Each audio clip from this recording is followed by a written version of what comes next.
where legends transcend.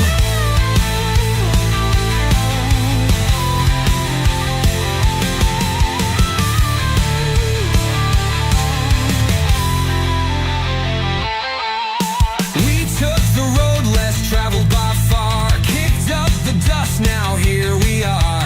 Every glitch fought, every boss slain, the grind is forever, no loss in vain. Raise your glasses, break the chains, the grindhouse stands, we've staked our claim. Stillness fades like a forgotten stream, 'cause we're living the ultimate gamer's dream.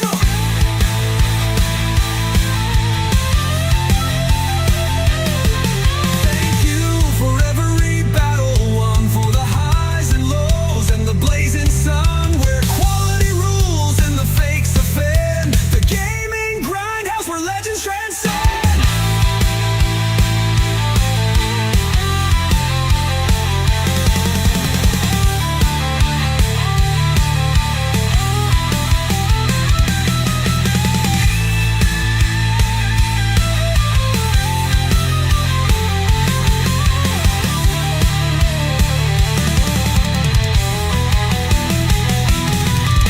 Thank you for every battle won, for the highs and lows and the blazing sun, where quality rules and the fakes offend. The gaming grindhouse where legends transcend.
Money, it's a numbers game. Xbox is packing up, gotta change the quest. Time to share the love, put the market to the test.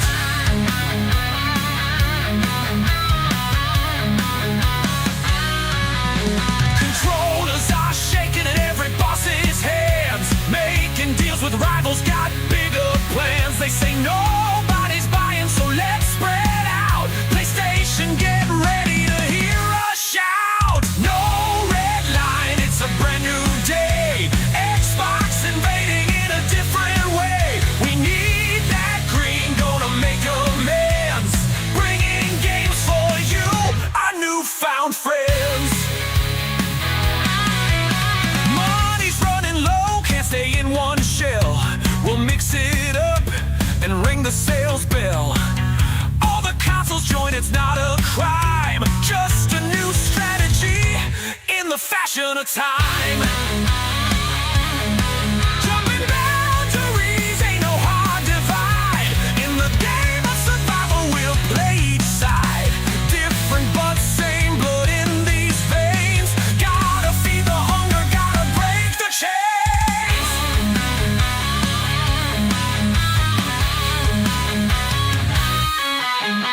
Gamers united under one big roof. Competition dies when you're bulletproof.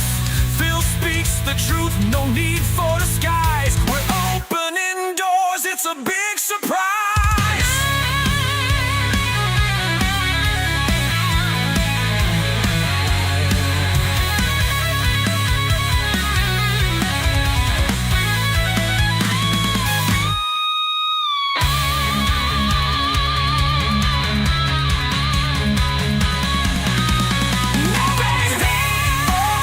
It's a brand new day. Xbox invading in a different way. We need that green, gonna make amends. Bringing games for you, our newfound friends.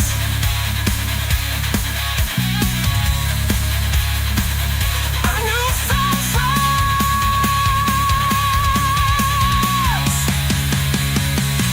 Our newfound friends.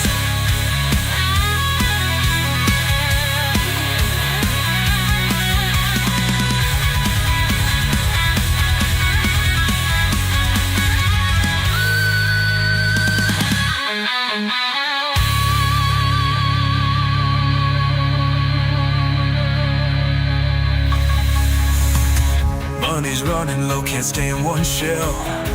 We'll mix it up and ring a different way.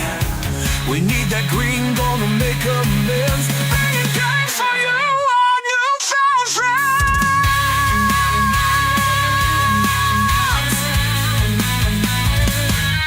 Our newfound friends.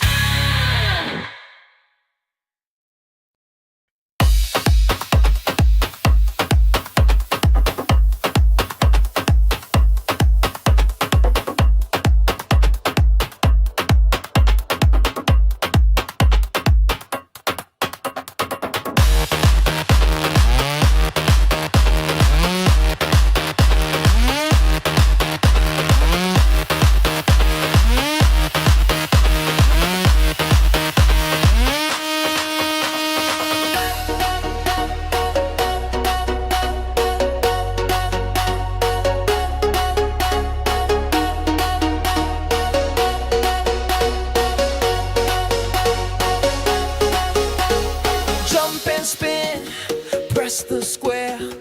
Feel the heat, it fills the air. On my screen, colors glow. Level up, let it flow, flow. Xbox here, PlayStation there. Gaming vibes, we feel the flare. Thumbs are flying, lights so bright. Dance, we game all through the night.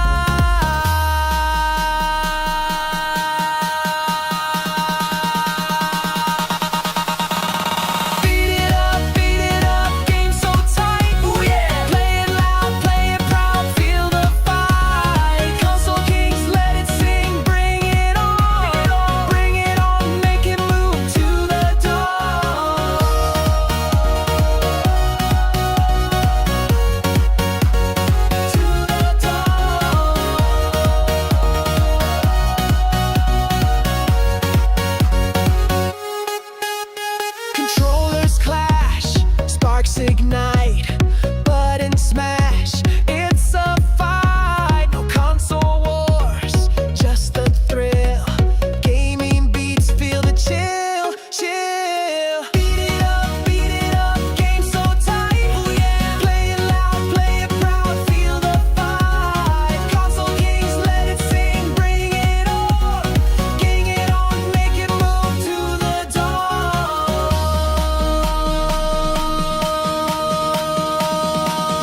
those triggers, heed the calls. Xbox moves, PlayStation dance.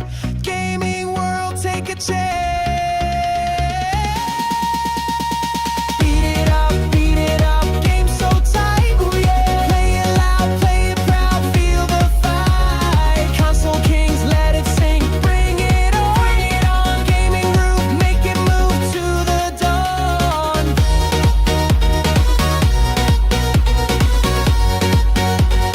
To the dawn.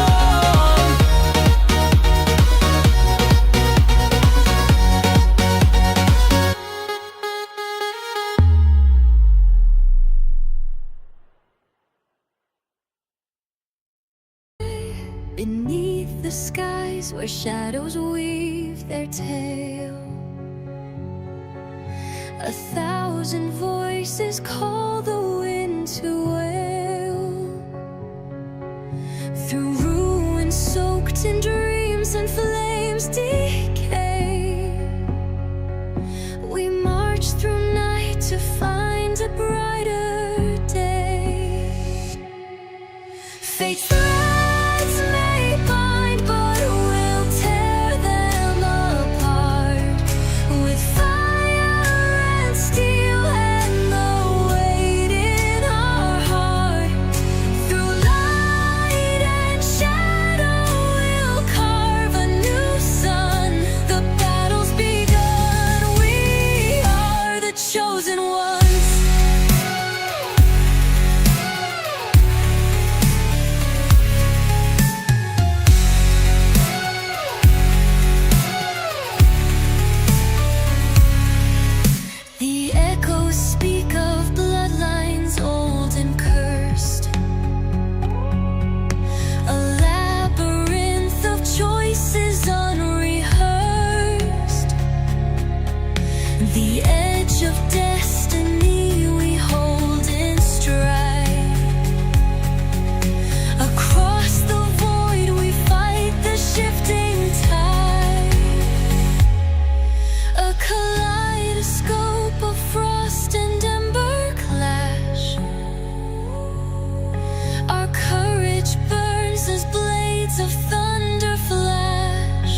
snatched up the crown. Xbox fans frown, games nowhere to be found. Dual sense trigger shooters with some feel. Chiefs off the field, Phil dropping the wheel. Game over, y'all. PS5 stole the show. Xbox fanatics, time to let go. Microsoft dreams crumbling to the side. PlayStation rise, the king won't hide. Controller buzzing, vibrations legit. Halo's users quit playing out of luck. Platform tails, bridges we couldn't build. Leaving green hills, lost players unfulfilled. Gears turning, but for who to claim? Sony's prize igniting that flame. Market shifted, X marks the void. PlayStation ploys left Xbox annoyed. Game over, y'all. PS5 stole the show. Xbox fanatics, time to let go. Microsoft dreams crumbling to the side. PlayStation rise, the king won't hide. Game over.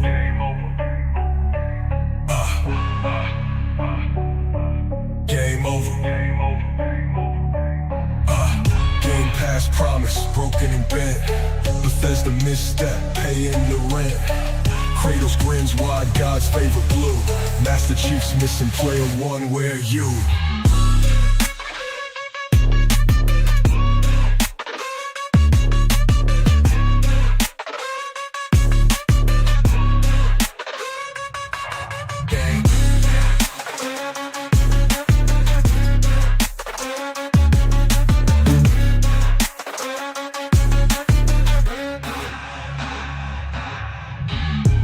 Past promise, broken and bent.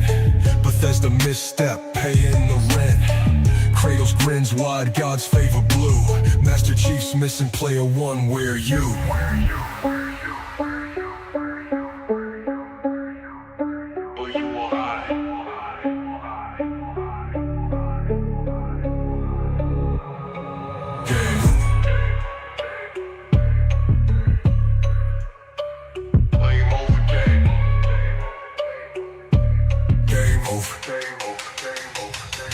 Game over, y'all. PS5 stole the show. Xbox fanatics, time to let go. Microsoft dreams crumbling to the side. PlayStation rise, the king won't hide. Game over.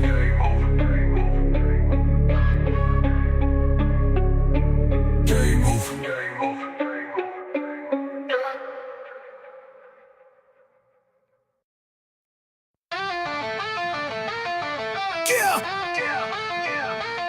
Phil's on the mic, broadcasting duels, duty set, game passing, vibing, profits, my ruining, bad bets in the ledger, dice keep tumbling, studio dreams crashing, $billion fumbling. Game pass a ghost, we need you to shell, buy our games or the ship gon' dwell.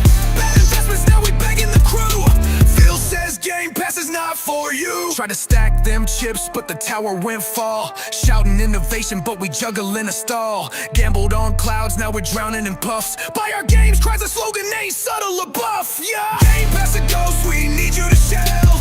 Buy our games or the ship gon' dwell. Bad investments, now we begging the crew. Phil says game pass is not for you. Subscription dreams with ambitions to burst. Now the devs in the lab trying to quiet that thirst. Tears in the office, deals gone awry. Phil slid the mic, we aim for the sky. Jack in a tomb, Mark any stutter. Money burn quick, flows in the gutter. Tell the homies to cop or the engine stall. Phil sermon, fingers point down the hall. Phil says game pass is not for you.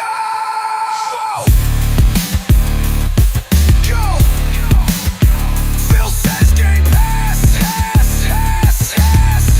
is not for you.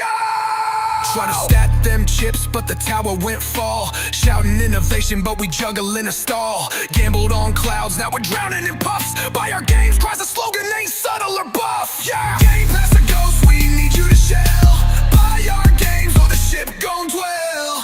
Bad investments, now we're begging the crew. Phil says game pass is not for you.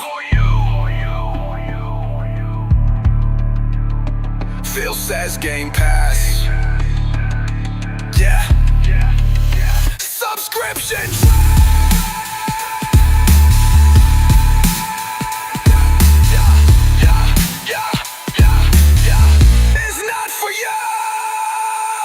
Subscription dreams with ambitions to burst. Now the devs in the lab trying to quiet that thirst. Tears in the office, deals gone awry. Phil slid the mic, we aim for the sky. Phil says Game Pass. Yeah, My God, it's not for you. I am never gonna find a sugar cover from this. Yeah.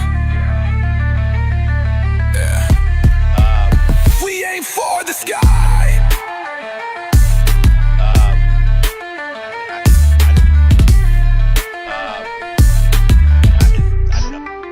Phil says Game Pass. Tech in the tomb, marketing stutter. Money burn quick, flows in the gutter. Tell the homies to cop or the engine stalls. Phil sermon, fingers point down the. The buried treasure is gemstones of juicy glazed blackberry dress. Down the halls. Is not for you. I don't know. Like, I'd have to go back and look at that. It's Yeah. Phil says Game like Pass. I'd have to. Yeah. It's not for you. Huh.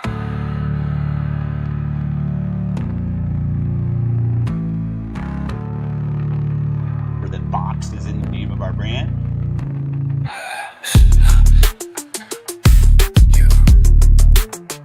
Phil says Game Pass. I don't know. Like, I'd have to go back and look at that. It's not for you.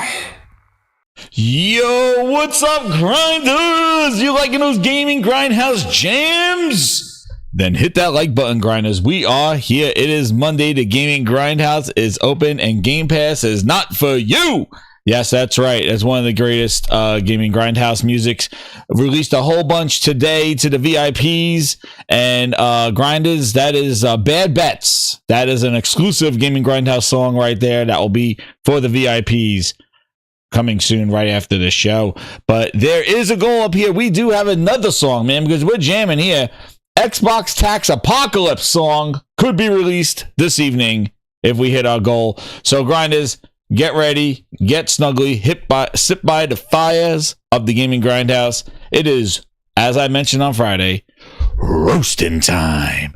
We're going to be roasting all three of these companies. There's some good. I'm not going to say it's all negative and negative Nancy stuff. It's going to be fun. There's a little bit of goodness in this, but overall, I've just compiled a couple of topics for each of them that are head scratches and a bunch of what are we doing here to myself.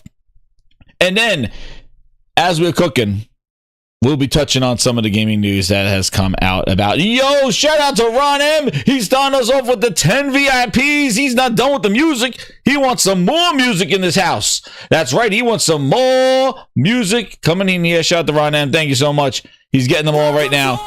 He got Glue. He got Craig the Tech Guy. Shout out to him. Alu and John Dexter. Dexcom. Will Hancock. Phoenix King. Adam Beta. Wanna got him, Steven. Easy Tone says roast them. I'm gonna roast them all three of them. Roast them together. Thank you, Ron M. I appreciate it. And if you're new here, Grinded, those are the generous VIPs give you access to music, videos, behind the scenes gaming grindhouse, and more, and gaming streams. We're definitely gonna have a gaming members stream coming your way. So if you don't get a gifted grindhouse VIP, do it yourself, and we'll be doing a VIP only and Ultimate Grinders only one. We'll do a show there. So members only show. Bring your members only jackets. We're gonna be cooking. So stay in tune for that. So definitely thank you, Ron M. You just give 10 more people access to that show. They'll be there. Plus, there's gonna be some streaming. Tomorrow, we're going to do a gaming with the Grindhouse with the VIPs. We're going to go Hell Divers 2 tomorrow night. So keep it locked here. We'll be rocking that as well. Woof. And a lot of music. A lot of clips. There's going to be a new video tomorrow that has a gaming Grindhouse from the past about Nobody Likes Booster. I think it's a great refresher to everybody have. So tune into that, 12 o'clock tomorrow. Videos are coming. I tell you, the gaming grindhouse is cooking. We're cooking. So if you're new here, hit that subscribe button. Let's go. Let's go up We're going to be heading up over 3K. We just hit over 3K about a month ago, and we want to cook some more. So hit that subscribe button if you're new. Engage in the chat. What's up, Ghost in the Garage Gaming, Outside Gaming Night, Wana, Ron M, Nick, Aaron Brown, Taran Singh. I saw that True Virgil was here. We knew True Virgil was here. I don't know if he's still here. True Virgil, you still in there? I haven't seen Aaron. Hey, Aaron, where are you? I haven't seen him at all. Where is Aaron right now? Aaron, I don't know where you are. Ever since they announced the Switch price, the Switch 2 price, I haven't seen Aaron in the chat. But True Virgil's here. He saw that Phil Spencer's nuts were hanging low and needed some polishing. And True Virgil showed up and made sure that he was delivering the goods and taking care of Phil Ness. Here's for you, True Virgil, since you were the first one to chat. I'm sure you're gone right now. You're doing your job. This is the remix. This is the remix. There you go. That's for True Virgil. He was in here earlier. Now he's doing his job. He's polishing those Phil Ness nuts. I have an exciting life now. Breakfast to go. You're going to love my nuts. Watch this. Oh, man. Everything Love it. Love it. And Aaron, I don't know where he went. I don't know where he is. So, but anyway, grinders, what we've been cooking. What's up, Toolman? Yep, the glaze. Wait, I got a special. Listen, grinders, I got something special here. I have a special, where is it? Right here. I have a special glazed playlist. So get those emojis ready. We got a special glazed. We got, hold on. I forgot to add in my special playlist. We got to add the other one. Hold on. Hold the phone. I'm missing one here. There it is. We got to add this one. Now we're complete glazed. We got the complete glaze. There we go. Now the playlist is complete. The playlist is complete now. We got the glazes. We got all. We're cook. Wait. Is this in there? Where is it? Hold on. Where is it? I thought I just put it in here. Oh, grinders. We might be having technical difficulties here. Which is the right one? There we go. This one. Add to this one. All right, it's been added. Okay. Why am I not seeing it? I gotta hit refresh. Friggin' computers. Phil Ness, fix your Xbox PC. What's up, Impatient Fire? How you doing? What's up, is Alarius? How you doing? How you doing out there? Who else is in here? We got the tools. True SSJ Havoc. What's up? Nick, Mr. Tennis, Wild Wolf, Kratos 99 is here. Mary Wilcox is here. Neil. Plus Ultra. What's up? We got Ron M. We shot him. Craig the Tech Guy. What's up, man? Welcome to the VIPs. Mario Heat. Oh shit, Phil Spencer. We got Mario Heat in here. Taran, how you doing? Kyle's in the house. The Weatherman. We got the weather full effect. True Virgil was here. He's polishing some nuts right now. Outside Gaming Night in the house. Shout out to you. Welcome, grinders, in the house. Let's go. So let's get cooking. Let's get the sizzling on. Let's start with our good friends over at It's a Me. Expensive. That's right. We're going to go over to Nintendo. Nintendo, man, oh man. And you know what? It's not so much of Nintendo grinders. Like, it's the Nintendo fans. I was one of them at one time. But man, they have gone off their rockers. So let's start with Nintendo roasting. Let's start cooking. Before I start cooking, just want to let you know, I've been playing my Claire Obscura, Expedition 33. Incredible. Loving that game. I'm wrapping up my Death Stranding run so I can get ready for Death Stranding 2. It's cooking in June. And I played that on the Portal. And I gotta damn it, my camera. Just check out, I'm gonna show you the Portal case. I don't have my camera set up again. Damn, I didn't do it. And then yeah, and just been I tried the demo of that oh damn, what was that game that I just tried the demo of? It's a me, we need all your money. That's right. Me. That new demo that just dropped. Somebody can help me with that one. I forgot the name of it. It's the what is it? The War of something where you forge your weapons. Maybe I just downloaded that demo. And not too bad. Not too bad. It's all right. It looks good. I'll get you the name later. But let's get to, everybody wants to cook. I see all the grinders. They're going crazy cooking. Blades of Fire. Thank you. Blades of Steel. The Blades of Fire. That's what it was. I downloaded it. It looks pretty good. It is like a cross between a God of War with some stamina. You could forge your weapon. You do a kind of like it's a mini game and it shapes your weapon. And it's not too bad. It looks good. It's definitely one of those games that I'm like, oh man, if there was nothing coming out, probably would maybe try it out. But it looks good and it actually plays pretty well. But it has that weird look where it looks really good, but then sometimes it looks a little off. But it's not too bad. Try out the demo. That's what I say. Is try out the demo.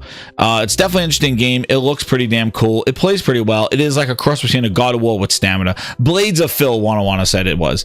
Fake Man Bad Pig, member of 16 months says, Jez, please give me that $80 billion and continue what you're doing. Hey, man. Ladies and gentlemen, by request of Fake Man Bad Pig, enjoy. Grab your controller, it's time to compete. Xbox, take your seat. We're always last in the race, and we will always be beat. Then we'll spend more cash, make ourselves complete. Yeah, we need $80 billion. Gotta make a splash to be relevant. We'll go all out, no holding back. Led by Philness and Booty, we'll bring the games everywhere. No more sucking, it's shut down that Call of Duty Mobile. 80 billion. Let's start by bringing Penniman. Oh, it was just games. It's just grounded. And Switch, and we will say that exclusives don't matter anymore. And then when we get Starfield ready for the pitch, Big Booty Bobby and Lulu walked out with the bag, and now we're left with all these IPs. What the hell are we supposed to do? I don't know. Like, I'd have to go back and look at the.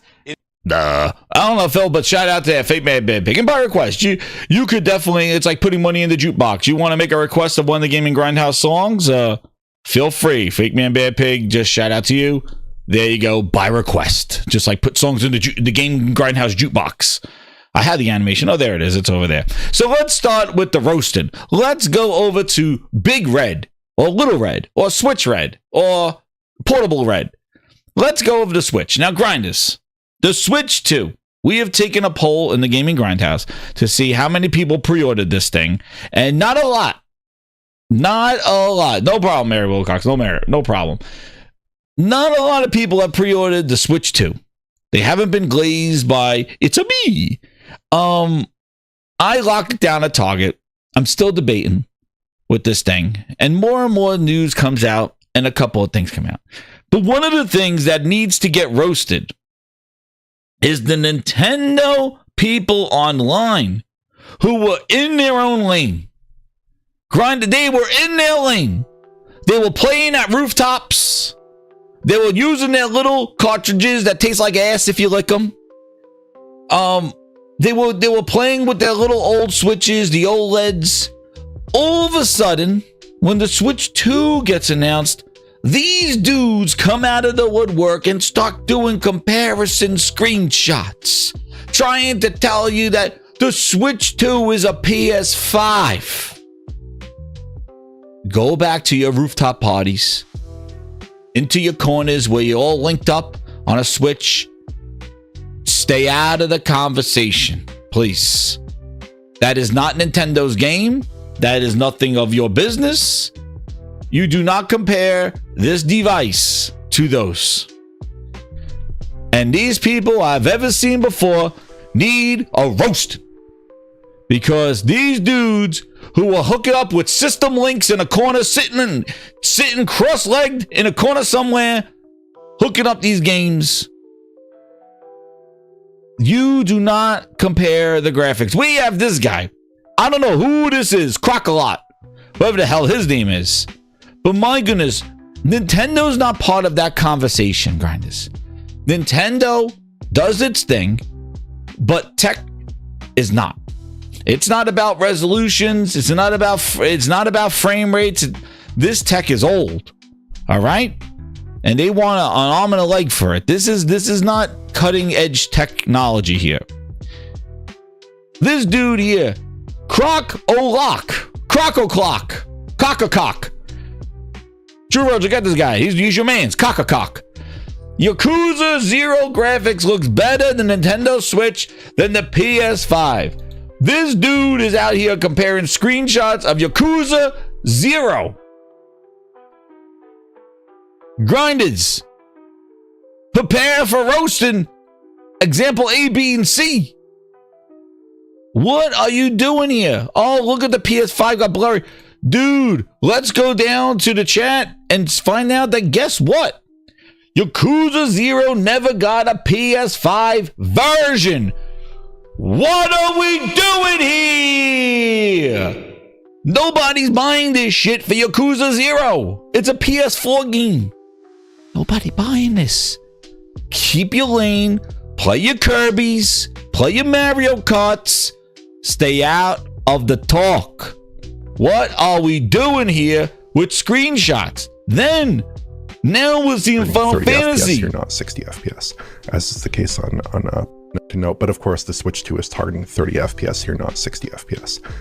And that's the other thing.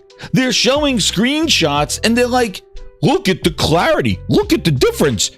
Listen, dude, it's still blurry and it's not even targeting the same frame rate. You're taking a single shot of it.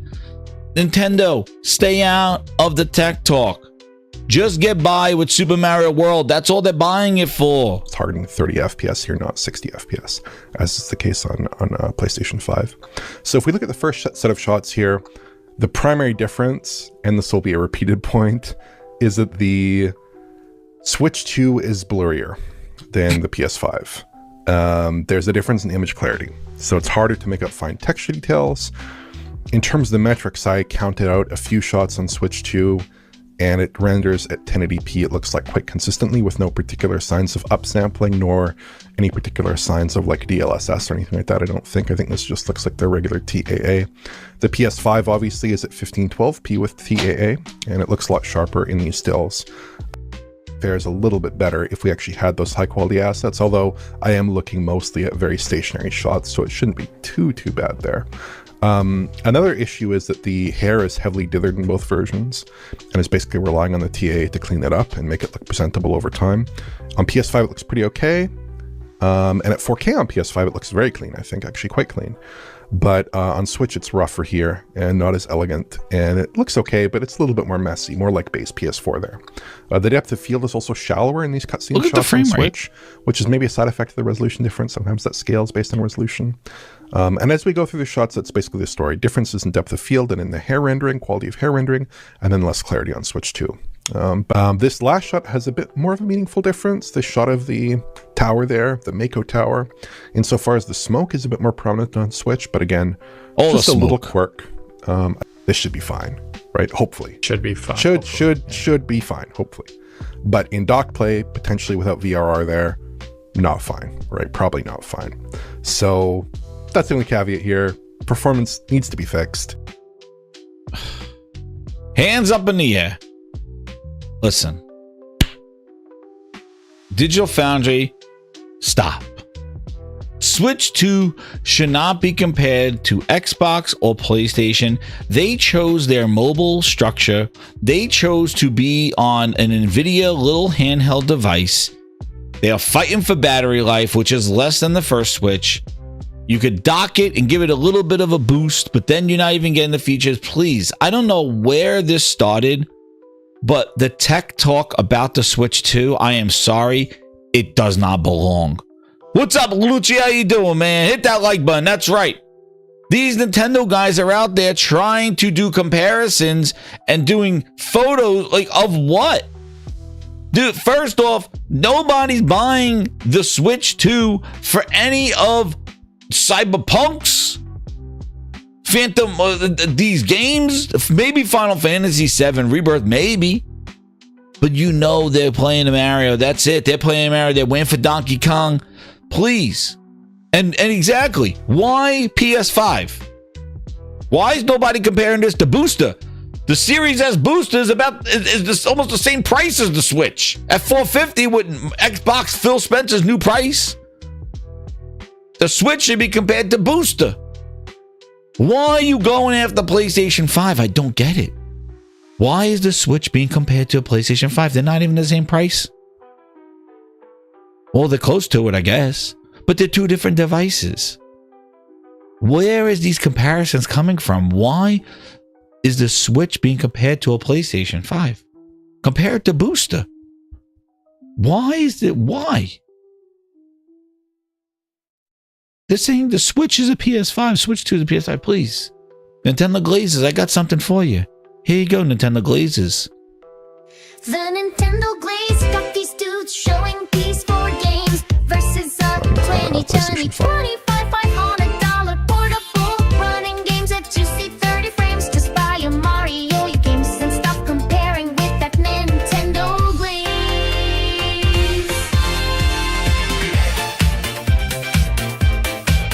There's your Nintendo Glaze!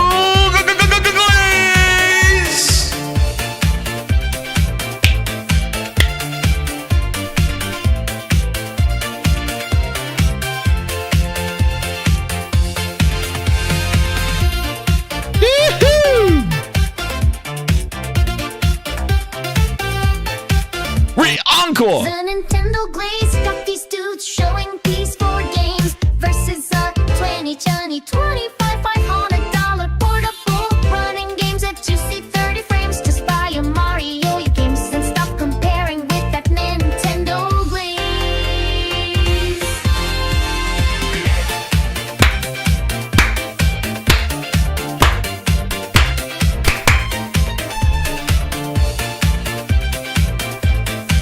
Nintendo Glaze!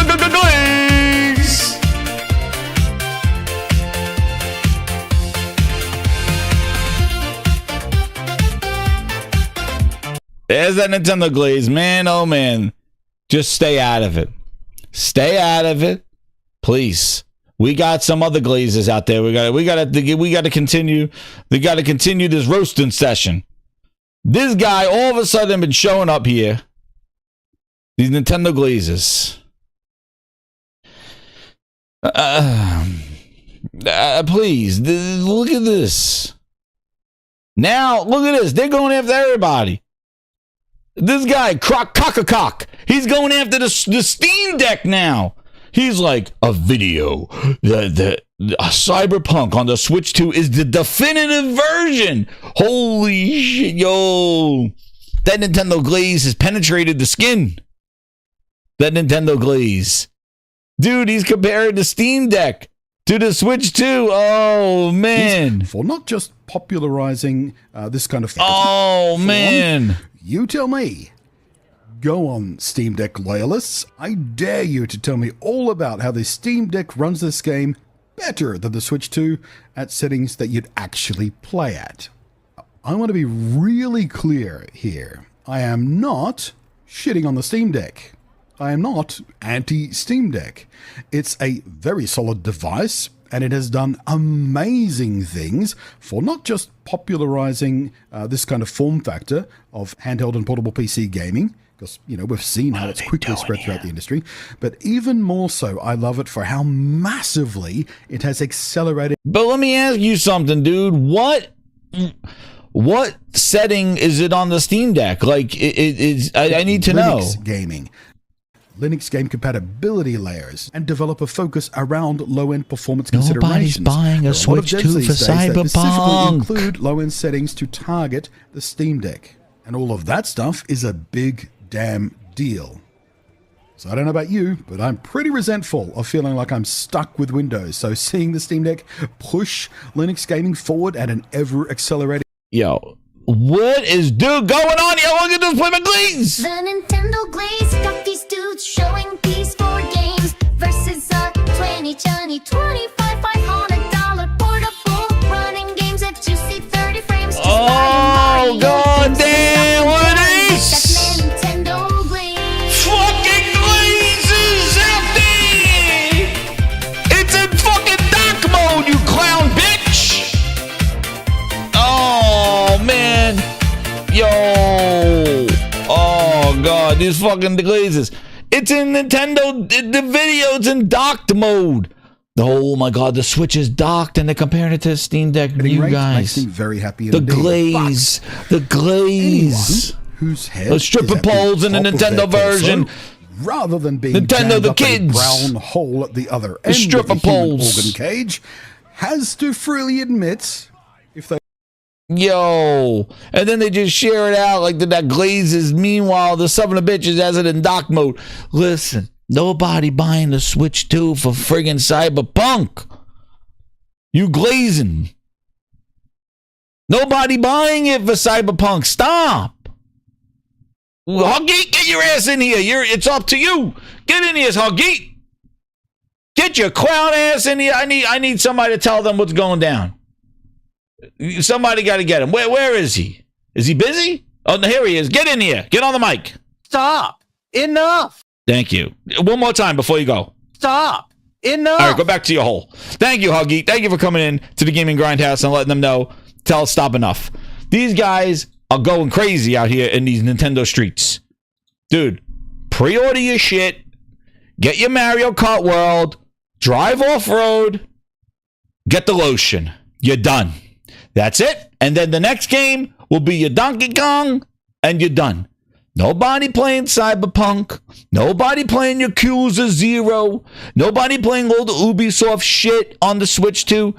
Ain't nobody playing that shit at all. Docked, undocked, cocked, lock, box, drock. Nobody doing it. Go get your Mario bundle. Play Mario Kart and for the next decade. Drive off track. Go look at the secrets. Do some tricks. Go some grinds and enjoy it to donkey. And wait for Smash and you'll be good. Oh, Huggy, you have something else to say? Oh, Huggy, there's something to say. Hold on. Stop. Enough. Thank you again, Huggy, man. Incredible. Incredible timing. Thank you. Go back to the hole. Incredible. They are not stopping with the glaze. The glaze continues.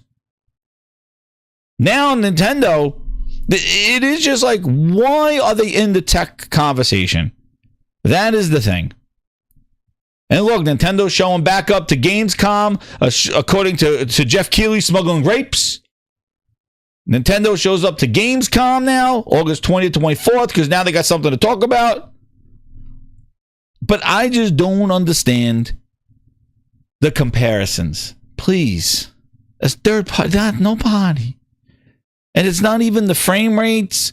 They're doing screenshots. The frame rates are not even targeted. Is it dock mode? Is it undocked?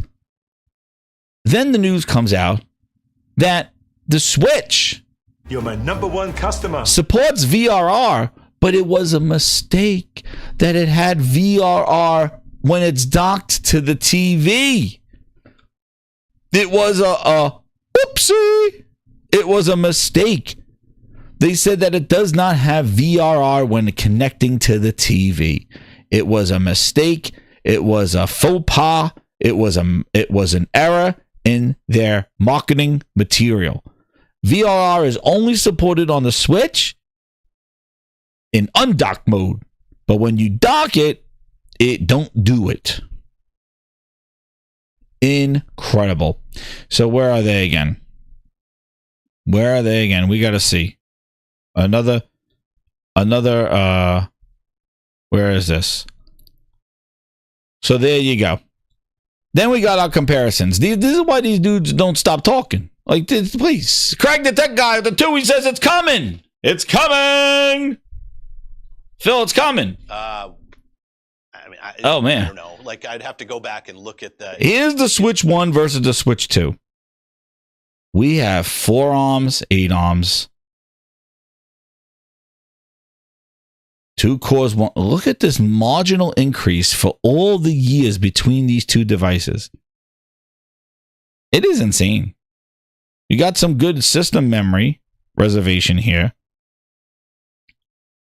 Look at the GPU clocks. My goodness. That does not even seem like a generational increase. I'm wondering if they got this thing set up to be a Super Switch. Like they got something coming else, like Switch 2 Pro. I'm wondering, grinders. I am wondering if there is going to be a Switch 2 Pro. They'll pull like a PlayStation Pro or a mid-gen refresh. I'm thinking this is a mid-gen refresh because I don't think that this Switch 2 is really the Switch 2. Like, I don't think so. I think there's a Nintendo Switch 2 Pro. I will believe right in 2 years from now, they're going to do a Pro and it's going to be more powerful and even in dock mode. I don't, because this is not a big increase here. Not for the amount of years. There's almost 11 years between the two of them. It's insane. And it has less battery life. Doesn't have an OLED. And that's the problem I have with the Switch 2.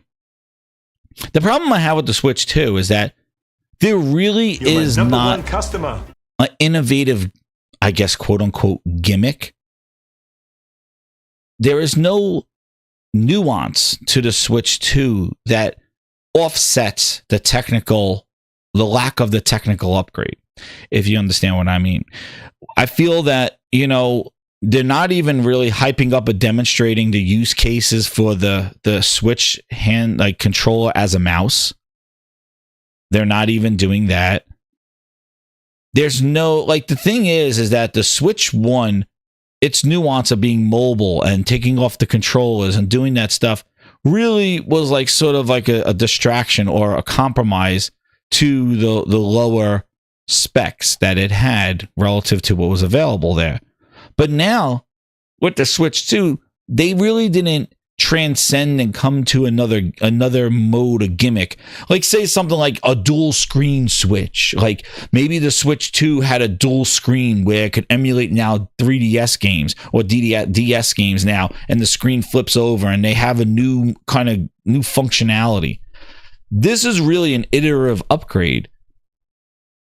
And for the one differential, the mouse being a mouse controller for the mouse, really, there is nothing there. So the main difference is the tech. It is the differentiation. Look at the GPU, Maxwell to Ampere. Yo, that's right. True SSJ Havoc too. Maxwell to Ampere. Holy shit, my God, he says. Huggy, get back in here. Stop. Enough. It's true. It's true. This is a baby step with all this stuff. It is and they did not do anything unique with the hardware to kind of offset this stuff. And I really think that there's going to be a Pro. There's going to be a Switch 2 Pro. I wouldn't be surprised. And there's your OLED, and they'll jack it up a little bit. But it is an upgrade. But for the amount of time between the Switch 1 and the Switch 2, this is what you're getting. And I just feel that it's not enough. I just feel like it's not enough. And maybe if it was this, but they did some sort of a dual screen or something else, like a super powered GPU dock that has an eGPU in it, or something new that differentiates it from the Switch 1 a little bit. They didn't. They made it a mouse control. They made it a little bump. And I figure now that's why a lot of it's tech talk. And I think it's just, I really think it's a little bit lazy on their part. Because the thing is that the novelty of playing games on the go really is not there anymore. Because you have a Steam Deck. You have all these handheld PCs. You have even handheld Android devices that are controlled. There's so many ways to play games now on the go and with streaming, strap-ons included, right?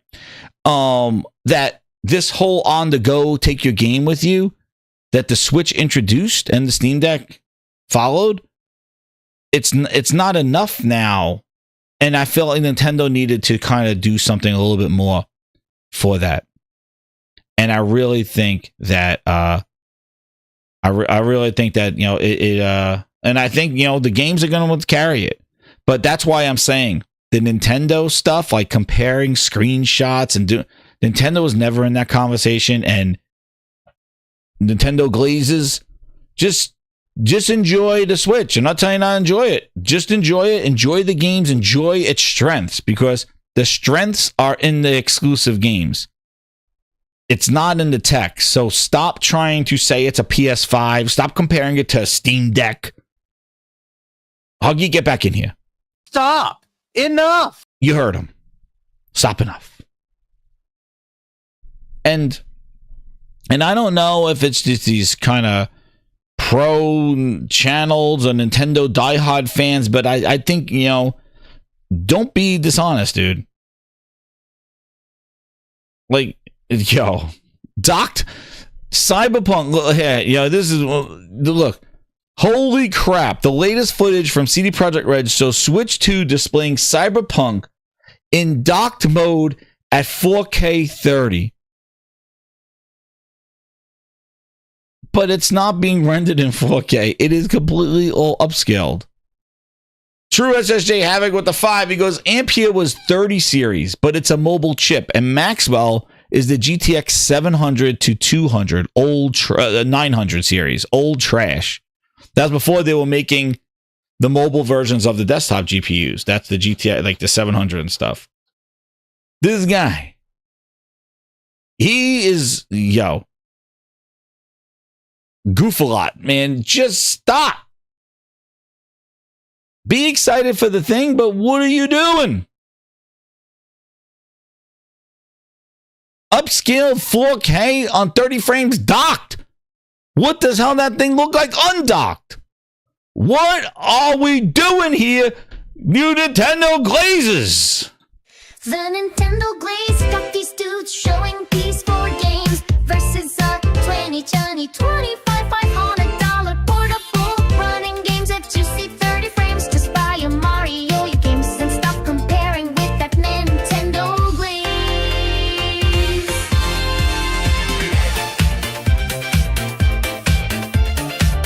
Meanwhile, had everything to say about the PlayStation 5 Pro price. All of them. All of them. I don't think the PS5 Pro is worth it for that price. Oh my God. All of them. Just buy PCs. The Pro's not worth it. Holy crap. 4K 30 docked mode with upscaling.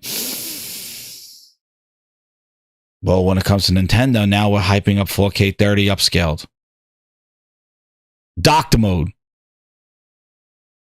If I recall, not a lot of people play their Switch docked. If you did play your old Switch docked, it got a nice little bulge. True Virgil knew about that one. Nice little heat bulge it got. You put your old Switch 2 in docked mode. Get overheated, nice little bulge develops. Pause. Phil, what do you got to say about that bulge? I don't know. Like, I'd have to Anybody? go back and look. I can go directly to blackness. There you go. There we go. There we go. But I don't get it. You're fluffing up all that bullshit. And nobody playing the Switch 2 for Cyberpunk 4K docked upscaled my ass on a TV. Get your Mario Kart, sit on the fucking deck, and play your Switch 2 in the sunlight. Touch some grass. That's it. That's what it's for. Switch 2 is not for Cyberpunk. Not for Yakuza Zeros. Not for all these third-party Ubisoft trash. Get your Mario Kart bundle and go sit on the deck and play your Switch 2. That's what it's for. Nobody hooking this up to TVs and doing voice chat at 15 frames with your friends in that ghetto-ass camera. Nobody hooking up that goddamn camera on a stick. Looking at 5 frames, look at my shit. Hit that chat button that's worth $60 a year. Nobody playing that shit. Oh, look, we got voice chat. What? Voice chat? So wait, I could take my screen and you take up the whole bottom of my screen and show my friends playing at 10 frames a second. And maybe they bought that piece of shit camera on a stick. And I'm looking at them at goddamn 100p, a little grainy person in the corner. While my screen now is compromised and playing up a third of it. Running at 60 frames and they're looking like they're lagging. That's the docked experience. And they did it on purpose because it doesn't have the power to render all that shit at the same time. And you got to pay for the C button, the big C, compromise. That's what you're going to call the big compromise button.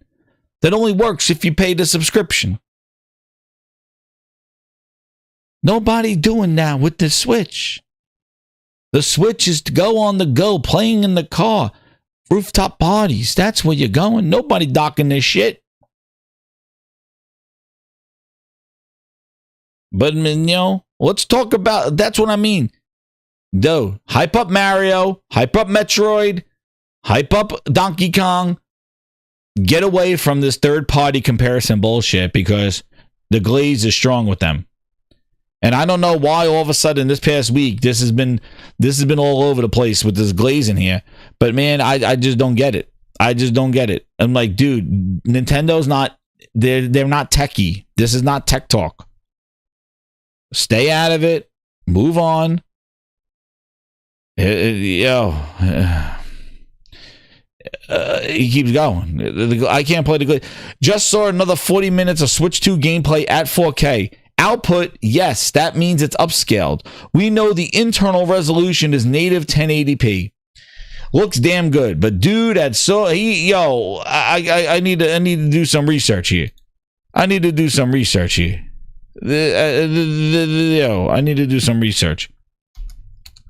Wait a second. I need to do some research here.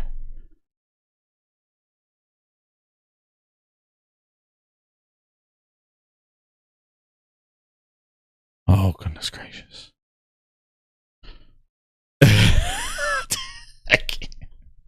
I'm just going to leave this tweet here and you're going to hear the music. Oh, goodness gracious. The Nintendo Glaze got these dudes showing PS4 games versus a 2020 $500 portable running games at juicy 30 frames. Just buy a Mario games and stop comparing with that Nintendo Glaze.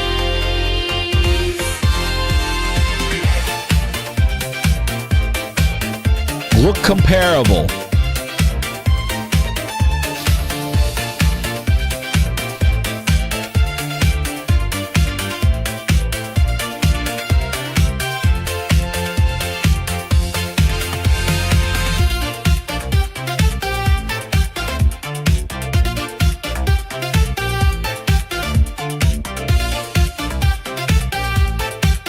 Looks good enough. That it's a good enough system. It's a good enough system. Oh man, look at this. Even the Xbox glaze is trying to jump on and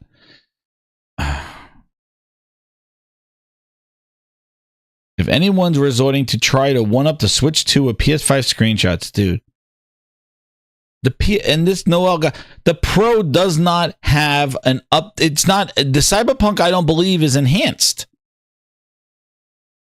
Please listen. They're doing whatever they can. I don't know why they're doing this. I don't know why. It makes no. I don't know. I don't understand the reason why this is where we are going with the Switch. I don't understand this. They are two different systems. We never.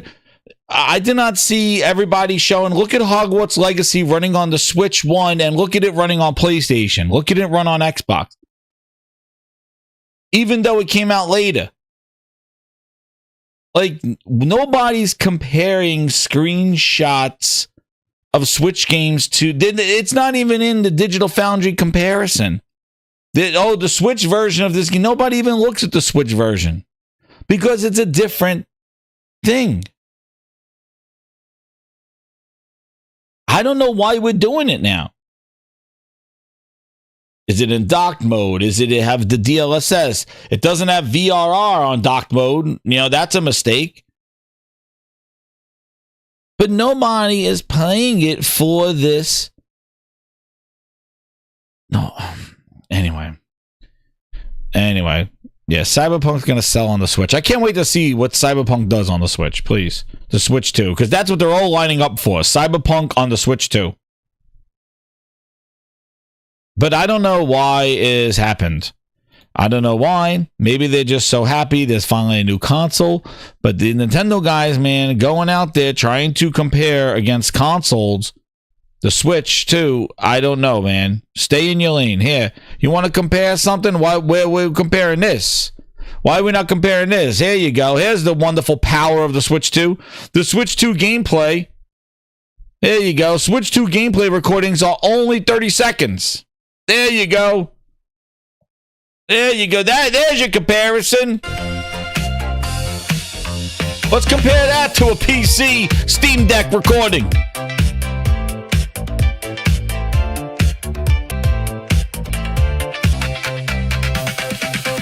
The Nintendo Blaze got these dudes showing PS4 games versus the 2020 $2,500 portable running games at juicy 30 frames. Just buy your Mario games and stop comparing with that Nintendo Blaze. 30 seconds. Shaggy, you got something to say? Like zoinks. Why don't we compare what happens when you screen share at 10 frames? Why don't we do some of that?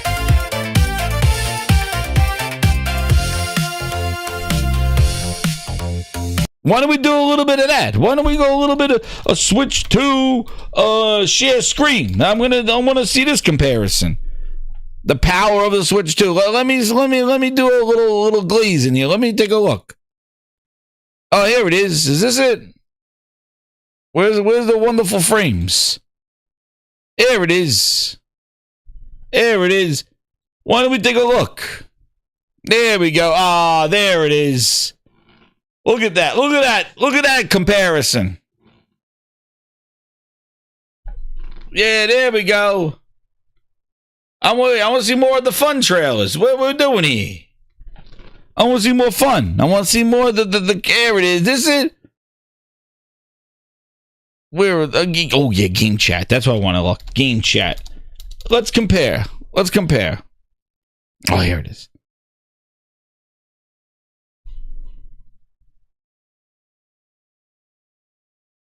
Here it is. Game chat. Let's see.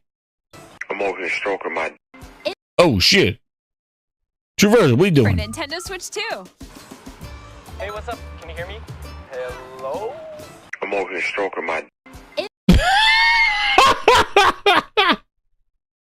Oh no, Nintendo, are you gonna protect us?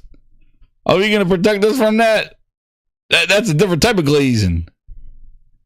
It's seamless. Oh man, here it is. Here it is. Here's the frame rate. There we go, Nintendo. Let's see.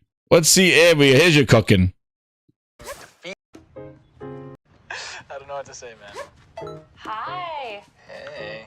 I want to see you guys. Oh shit. Hey, Jen. Hey. Oh shit. You working today? Later. What is that? Are you a... Jen, are you a duck? Oh, I'm a goose. I have an exciting life now. Breakfast to go. You're gonna love my nuts. Watch this. Oh man, this is inappropriate. Why are you talking like that on the I Switch? haven't seen this before. That's so random. So basically, I can go directly to Blackness. Yo, what kind of chat is this? stealing his boots, and now I'm stealing his hat. Creating mischief. I like it. I have an exciting life now. Breakfast to go. You're gonna love my nuts. Watch this. Oh man, this chat's wild. Yo, this is what I mean. Dude, look at the size of this screen. Look how much is compromised on this screen. What are you wearing, Jen? This is what they're going to talk. This is what they're talking about. Yo, look at the size of this screen. Look at the size of this screen, and you're going to be playing like this. Yo, get the camera out here. Oh, shit. Pass is fucking raw! Shit! Raw! Raw chicken! It's raw. Fucking raw. They look raw! Raw, Carol! Fucking raw! Raw! Fuck off. And by the way, it's raw. It's raw. Who's bringing that camera like this? Holy shit. But you want to start comparing, why don't you show how the frames are running, dude? This is what I mean. I just don't understand. Let it do what it needs to do.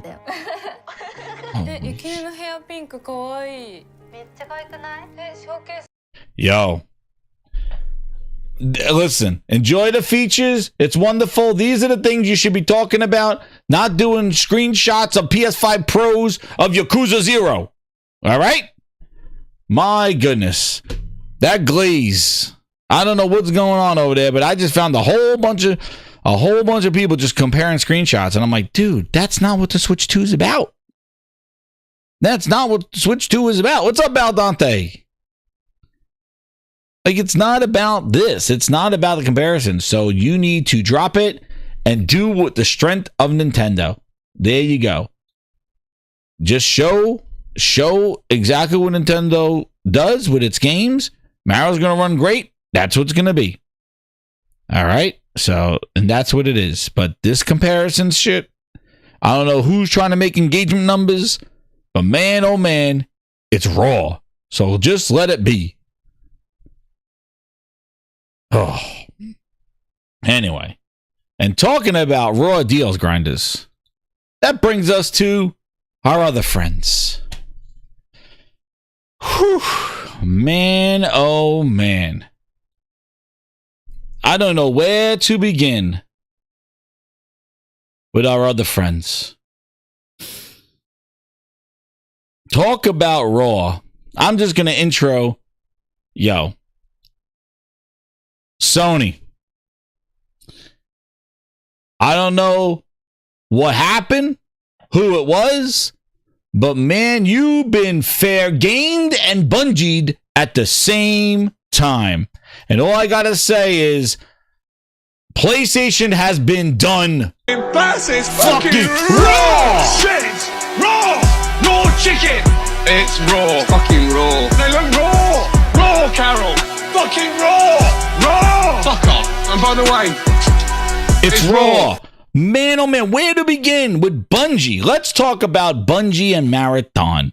Yo, Steven Leone with the 10 VIPs. Shout out to Steven Leone hooking us up with the VIPs in the house. Got him. Emmanuel got him. We got Don, got Batty. We got Rays. Homie Juan Kenobi. Eastern Conference Gaming. Mr. B. It's raw. Thank you, Steven Leone. Appreciate it, man. That's 20. Let me go update that. No, let me update these numbers. Oh, man. Oh, shoot. Yo, we might have 2 songs tonight. We might have 2. We have the 2. We got, what, 10? And, yo, we got 20. Ooh, we're almost there. We're cooking, grinders.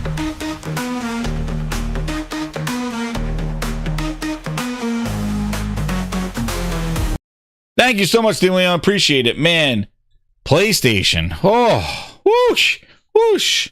We'll talk a little bit about their sales and the plenty of the of their console and what they were saying. But man, I gotta talk about this stuff first. This Bungie plagiarism stuff in Marathon is now turning this game already had a rough reception. Then when they showed it, I wasn't a big fan of how they revealed it. I have not played it. So I haven't played it, but I wasn't a huge fan of how they revealed it. Dude sitting on a couch talking about it. Just show a run. They showed a little bit of it. Yo, Steve Leone says he'll do it himself. And he just said, we're going to 2 songs tonight. If we hit the other, we got 1 song locked in. Thank you, Steve Leone. He got it. We locked in. He said he'll do it himself. We locked in a new song tonight. You can thank Steven Leone, Alpha Ghost, Andy, Salib, Truth Serum. Thank you so much, man. I appreciate it. Holy shit on me!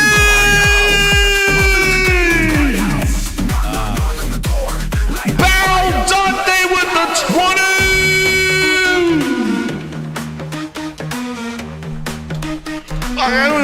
Yo! Shout out to Mr. Baldante coming up after the Steve Leone train. Yo, did that? You know what? It's one of those nights. Where is this? I gotta get to it. I gotta stop. Yo, he got the whole screen is green. Holy shit. Damn.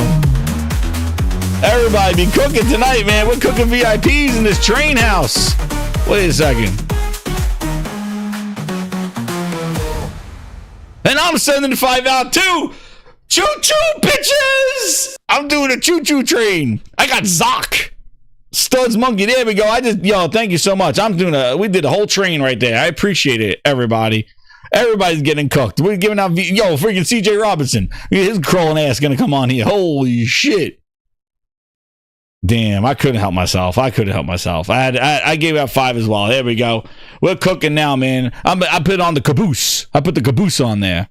Steve Leone, thank you so much. Ron M started the train, Steve Leone, and then Baldante, and then I'm the caboose. But yo, we got everybody. Hit that thing, man. We're roasting, and we're getting ready for PlayStation roasting now. So, whew. Definitely use those emojis.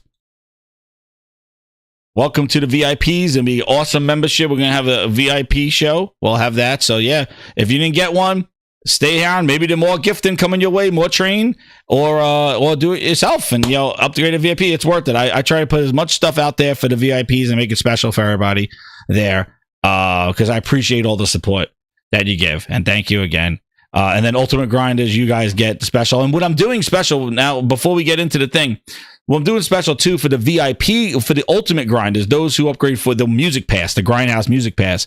I made sure that it's ad free. So I want to make it as much as a music playlist as possible. So if you upgrade, if you got a VIP and you want to upgrade to the Ultimate Grinder because you like the music here, I'm putting it in playlists that are ad free so that you could just listen to it right through music without an ad interrupting any kind of music. And I'm making sure that doesn't have an intro with the fire in it so that you could just listen to it as a song.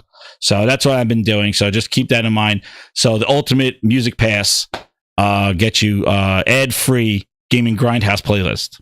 So that's what I'm doing now on there, just to let you know, because I want to make it as smooth as possible so you have like a music playlist for that of all the Gaming Grindhouse music when I release it. But Don John says hilarious when the hate watches goes, hey man, I know Xbox grinds all their gears. They just won't admit it, but they will. But now Sony's grinding some gears, So like Bungie. So they got caught stealing assets and art. They are a pain in the ass. That's right, yeah, boy. I've reduced as much as I reduced it on here to reduce the ads to stop them from doing it. But now they just took over. So I try to make it as conservative so that now that's not as bad on that one. Shout out Bell Dante Steven, high fives. There you go. So this is crazy because, like as I said, like going on with Marathon, I haven't played it, but again, I didn't like how they showed it. I didn't think it was great on how they showed it. Then when they actually were playing it, the feedback from it wasn't that great. It was like, okay, it's okay. There's definitely, it's not as bad. I watched some streams of it, but I haven't played it. But the stuff surrounding this now with the assets being taken. So this is the artwork here where they're saying, look, like the artwork on the left to the right, these assets were lifted from poster designs made in 2017. And apparently this is not the first time that Bungie did something like this. There was some content that was taken in Destiny that they took from other places. So Bungie is really not doing too hot. And, you look at the Steam charts and you're taking a look at how Marathon was going during the beta. It really, and again, I don't know how limited it was. People compare it to Arc Raiders, which also came out at that time in a beta. It's not good. And now apparently even the developers are saying, like, there's rumors that they are demoralized. There's not a good confidence now in Bungie. And I just feel that this is not going well. And this is just another service game that Sony acquired with Bungie And Bungie wanted to do this, and Bungie said, we're going to do this and make it multi-plat and all this other stuff. And PlayStation, I think, is just waiting for Bungie to just put the nail in the coffin and just mess up, and then just route them out and just buy whatever they can. Now, that LFG group was bought from people that were left from when Bungie laid off their staff. Sony plucked some of them and made that LFG group that we talked about, that service game on Monday show of last week. And now it seems that, Bungie's really not doing too hot with the PR for this game. And like I've always said before, the problem you have with service games is that if you don't get the audience, if you do not get the kind of that virality, your game could be dead on arrival or dead before it even comes out. And because it's depending so much on the community. And Bungie does not have a narrative, that doesn't have a story. It doesn't have anything of lore to get people interested in Marathon. It is coming out as a cold hard. Oh yeah, we used to make Marathon before we made Halo. You may not remember it. So it doesn't even have like tie-ins with people like, well, I'm going to play it because I'm interested in the lore. They even said the lore will be delivered during the game, like another kind of Concord approach where they'll tell the story as the game is going out. And it just doesn't seem like it's a recipe for success at all. And this whole thing with the stealing the assets and this legalities that's probably going to come from this, they're accused of plagiarism. It really doesn't bode well for a already game that was trying to struggle to find its way there. And it really looks like that this game just has tons of negative connotations to it. And, this service push, this service shit, I told you, it's a risk. And Sony got lucky, lightning in a bottle with Helldivers 2, and utter huge fail with Concord. I erased it from memory. And then now with Marathon, as they're trying this again, Bungie at the helm, Bungie just got this thing with the plagiarism, and the game is not being received well. And, and Bungie also got a lot of bad rap for the end of Destiny, that they really didn't do Destiny content like they did. They delayed it and things like that. And this thing, look how apparent this is. Like, dude, they have pulled the art style. It's not just the posters and shit. It's like the style that everybody thought was unique. And that's right, Outside Gaming Night. This sounds exactly like a Pia Molyneux. It was a disaster, Ryan. It was a train wreck. It was a disaster. A train wreck. It was a train wreck. It was a disaster, Ryan. A disaster train wreck. And who even knows if this thing sees the light of day? I say put this, the only thing they could do now is put this thing out as a public beta, let everybody play it, and where it falls. That's how I think they should do. And or they just absorb Bungie totally and just get all their people out, like their heads out of there, get all those VPs and all that shit out of there, and just roast them and just take their talent and take their skills and say make Destiny 3 campaign multiplayer, cook it, let's go. I just don't know where this is going. And given the and like I said before, the problem that exactly, Wild Wolf, this is not the first time. And the problem that Sony has had is that, I'm sorry, you keep bringing up Concord, but that is a black eye, and that will be reminded Sony, yo, you messed up the lady, you only good as the last service game, and that was Concord, which you erased. So you had to come out glazed as could be about this game. This game had to be like untapped, incredible. It had to be like Helldivers 2. And it does not seem like that.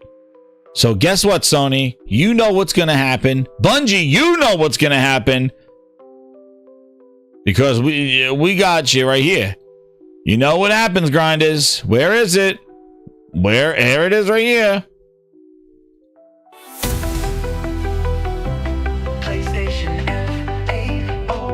You gon' learn the hard way. Hit greenness, better watch out when you fly too close to the sun. Just ask Phil, he got permanent tan lines on his ass.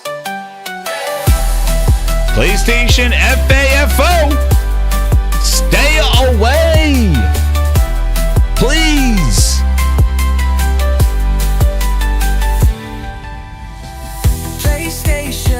FAFO, you're gonna learn the hard way. Talking is better, watch out when you fly too close to the sun. Just ask Phil, he got permanent tan lines on his ass. That's right, man. Just stay away. It just seems like you got trash finger when it comes to these service games. Just stay away. Just stay away. But you're going to learn the hard way. And Hitoki-ness with, oh, it's MAUs and yo, bitch. You guys, you know, I feel like Sony does a lot of talking. I don't think they know what the hell they're talking about. That's what I think PlayStation does when they sit in that friggin' room from goddamn what is it, the Hunger Games. They got, I don't know where they are. I gotta show you this, Grinders. I don't know. Yo, he's still talking. Yo, get him out of there. I don't know where they are, but Grinders, I gotta do something here. I gotta do something here. I need to know.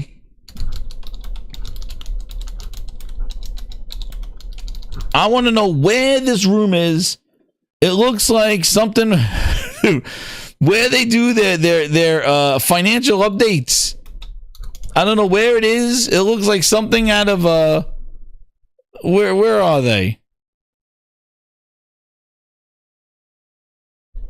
Let me see. Did I even have it here? They're in a white room. It looks like they're in the Matrix. But they are talking wildness. They're like, oh, it's not about, and that was another thing that went around. It's not about console sales. We're gonna be doing MAUs. Yo, get ahead. Hey everyone. Look at the. Is this it? Who put a video up 69.1% down that tech? What the hell was that? There's nothing in there. Is this? I just like the room that they're in, dude. Oh, I can't find it. I can't find the room, dude. But it just, dude, just stay like this live service thing. I just don't know. You really gotta be know that this game is gonna be a hit. And I just think like now you got this game marathon that now has this plagiarism here from Bungie, who has a history of it. It wasn't well received. The Bungie hate carried over from Destiny. And this game is not really getting the love that it needs in order to be successful. And it needs that community. And you could go buy all the big streamers and all the top people, but I don't know, man. I don't know.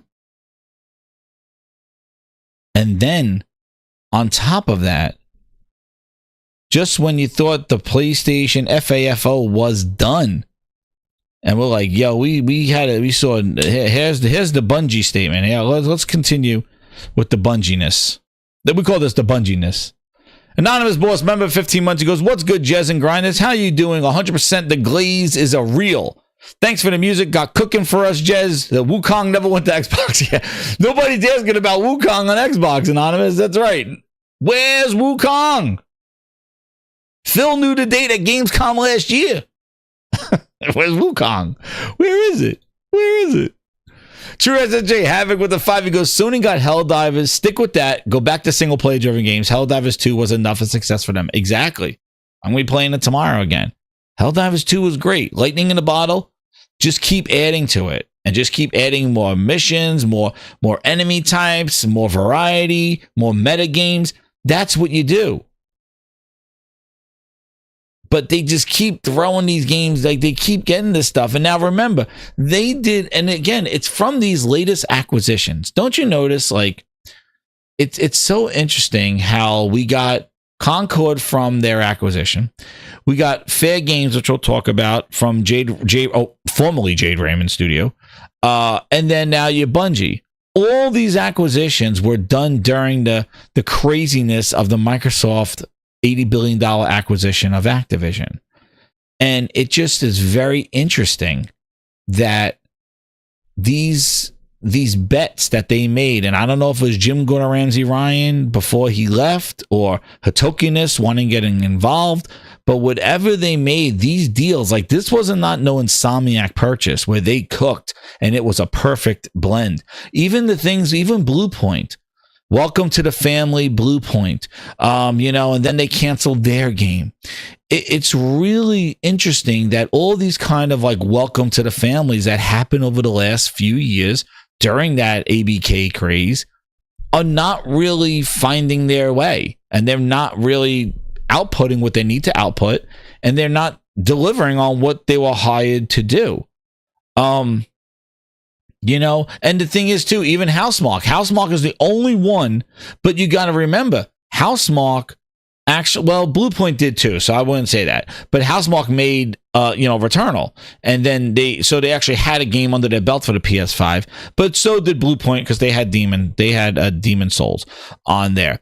But again, welcome to the families. You're right. Housemarque is probably the only one that they were doing, but the other ones, Firewalk, even the ones with the PSVR, like Fire Sprite, with Aloy's Adventure and stuff like that. Like it just seems like a lot of these acquisitions, when everybody is in this business of hiring the who's buying who, acquisition season, which I hated. A lot of these are really just falling through. And I thought the Bungie was going to be I thought it was going to give Sony the strength of having some sort of counter to a Call of Duty, some sort of first-person multiplayer campaign-driven game. And then they announced this marathon service game. And then Bungie was around telling people how to do service games because supposedly they knew how to do it, I guess. But anyway, now we have the marathon gameplay. The game itself is not getting too hot of a look. And then now Bungie confirms that an artist's work was taken and used in Marathon without their permission. The staff member responsible no longer works at Bungie, the studio says. Bungie has acknowledged that an artist's work was used in its upcoming game without their permission. Scottish archer Fern Hook, who posts on 4NTR1 on social media, posted a series of messages on X on Thursday accusing Bungie of taking assets from her previous work and use it in the newly released alpha of the game. Mark Douglas Messier. What's up, Mark Douglas Messier? Let's go Rangers. Maybe next year.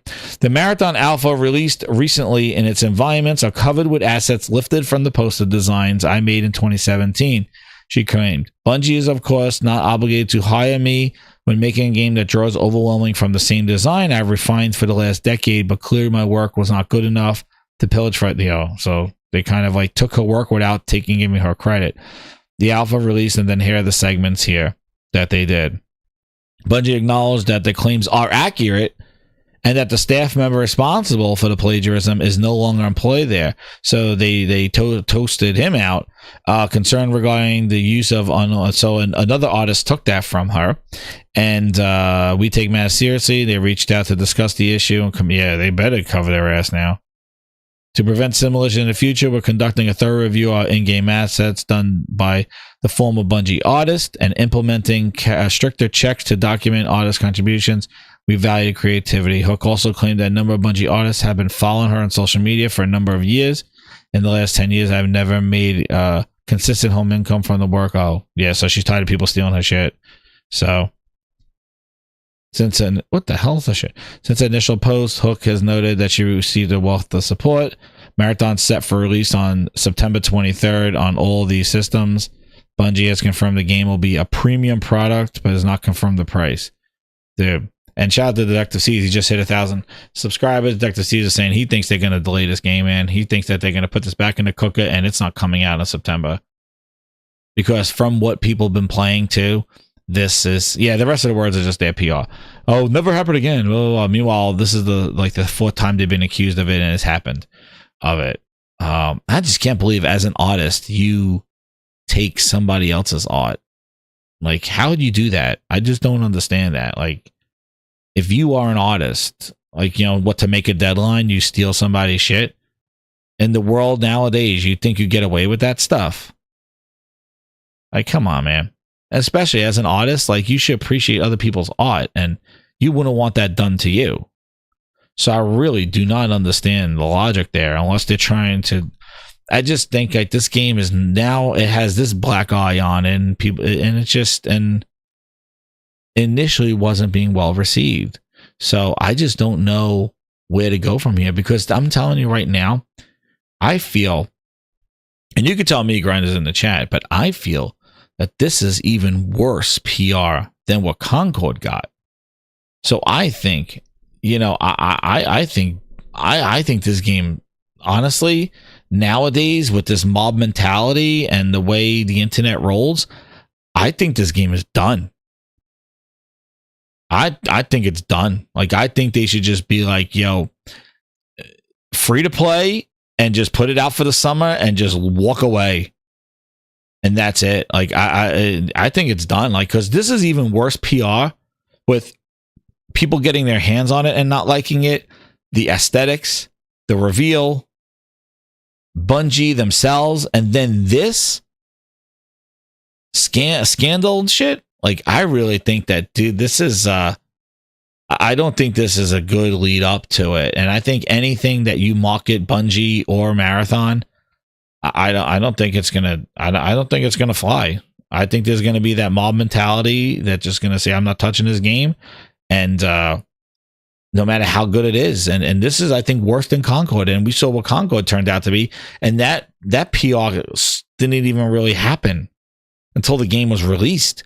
This is leading up to this game, and like I said before, the risk that you run when you do multiplayer games is that you need the multiplayer, you need the people, and if the people are not on board, the game is dead. You could have an incredible gameplay, you could have an incredible, the best gameplay, gunplay, 50 seconds of ecstasy, all you want. But if there's nobody around to matchmake and play, it's dead. That's the problem with multiplayer games only. You need that access. You need that player pool. And if people are going to boycott or not just participate or just don't want to deal with it because there's free options and better options out there, nobody's coming for this. And this is not good. So I don't know, man. I just think like I don't think it's looking good for this game. And I didn't even get to play it yet. Yeah, right. You can't even enjoy the aesthetics now because now they may be taken. You know, I don't know. And then just when you think like, yo, it's just Bungie just being Bungie, then we have the news. Sony, man, oof, just I don't know. Stick to what you do. Then the studio that again they hired during this time, Fair Games, Jade Raymond Studios. Jade Raymond was the head of this thing. Dude, she leaves the studio she's founded. Fair Games. The other game that I said, get rid of it. Do a campaign, change it, do not release it as is. And guess what? The founder of the company is gone. Jade Raymond. Has she made anything? Yo, all I remember her making was Assassin's Creed, the original, and I don't think she made a game since. I'm going to call her the Moth Woman. We had Phil Harrison, the Moth Man, and now we got Jade Raymond, the Moth Woman. Wherever Jade Raymond goes, shit be dead.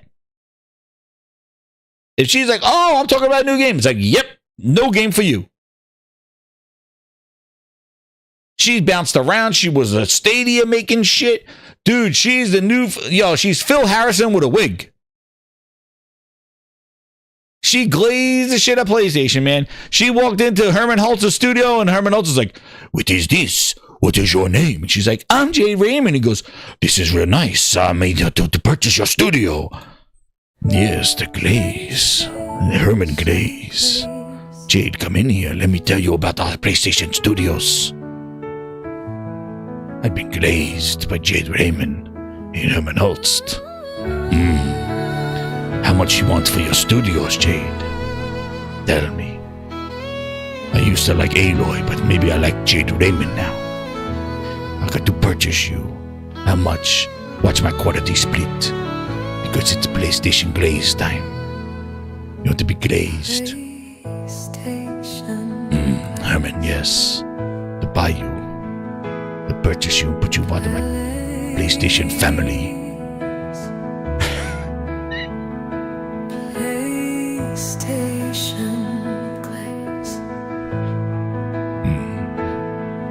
I just bought another studio. I'm gonna buy you now, Jade Raymond. Aloy, there's a new girl in town, Jade Raymond. Aloy, you have to take a back seat. Herman is going to be glazed. I see some quality. Jade Raymond, you want to be part of my family's PlayStation Studios.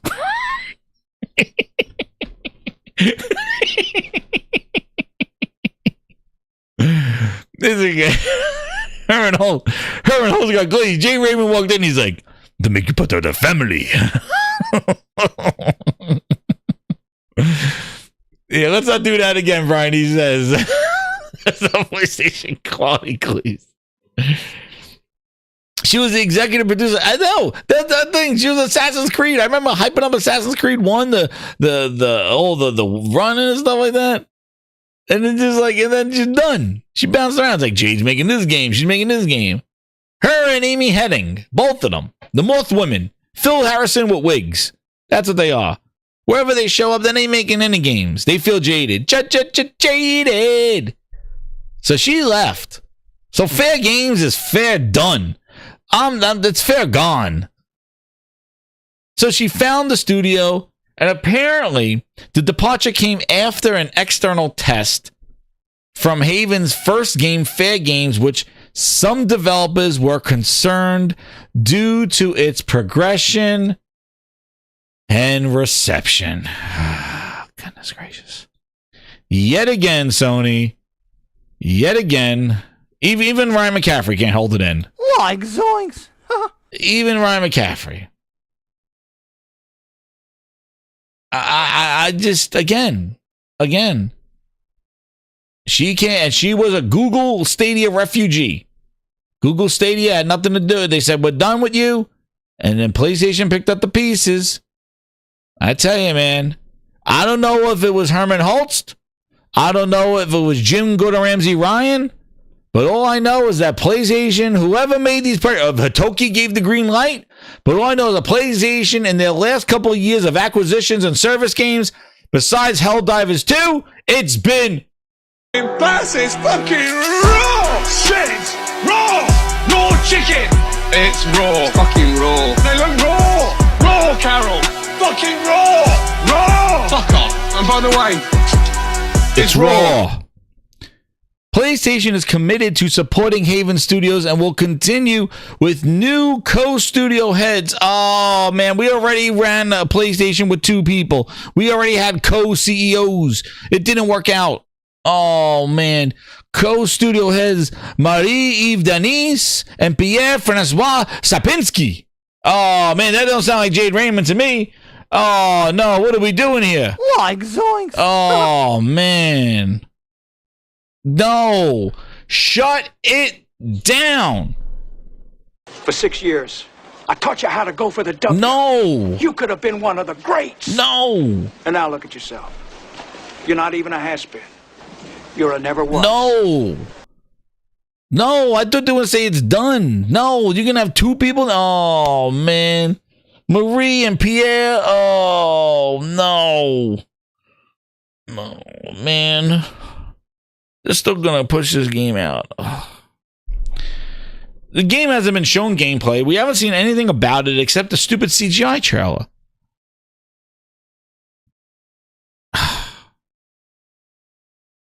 And the game looked like their version of Payday 3, which was horrible, by the way. So I don't know, man. The luck, and Jason Schreier, the Mothman of game studios. Yeah, if Jason Schreier is writing an article about you, you better start packing your bags. If Jason Schreier got you in his sights and he's writing articles about you, Very, very calm, Diane. to this. A bump in the road comes, and she be sarcastic. I won't be coming back until Saturday when you leave. She's gonna try to stop me, but she can't run in those little high heels. Never see this face again. PlayStation leadership didn't give Haven's staff a reason for her departure. But it came several weeks after an external test of Haven's first game, the online shooter Fair Games. According to people with knowledge of the matter, some developers at Haven were concerned about how the game was received and its progress, said the people, who asked not to be identified because they aren't authorized to speak publicly. There's your shyness. Jade Raymond, quote, has been an incredible partner and a visionary force in finding Haven Studios, a PlayStation spokesperson said. Yo, those spokespersons working overtime. Oh, man, not like this. And then they said, and now we got Marie-Eve and Pierre-Francois. Fair Games announced in 2023 is one of the few entries remaining in the slate of live service games greenlit by PlayStation several years ago. PlayStation said it planned to release more than a dozen titles designed to generate recurring revenue from players, but many of those games were canceled or released to disastrous results, such as last year's Concord. Like I said, they're going to keep bringing this friggin' game up. An online shooter which was pulled from stores less than 2 weeks. Fair Games was originally slated for fall 2025, but has been delayed till next spring, people said. I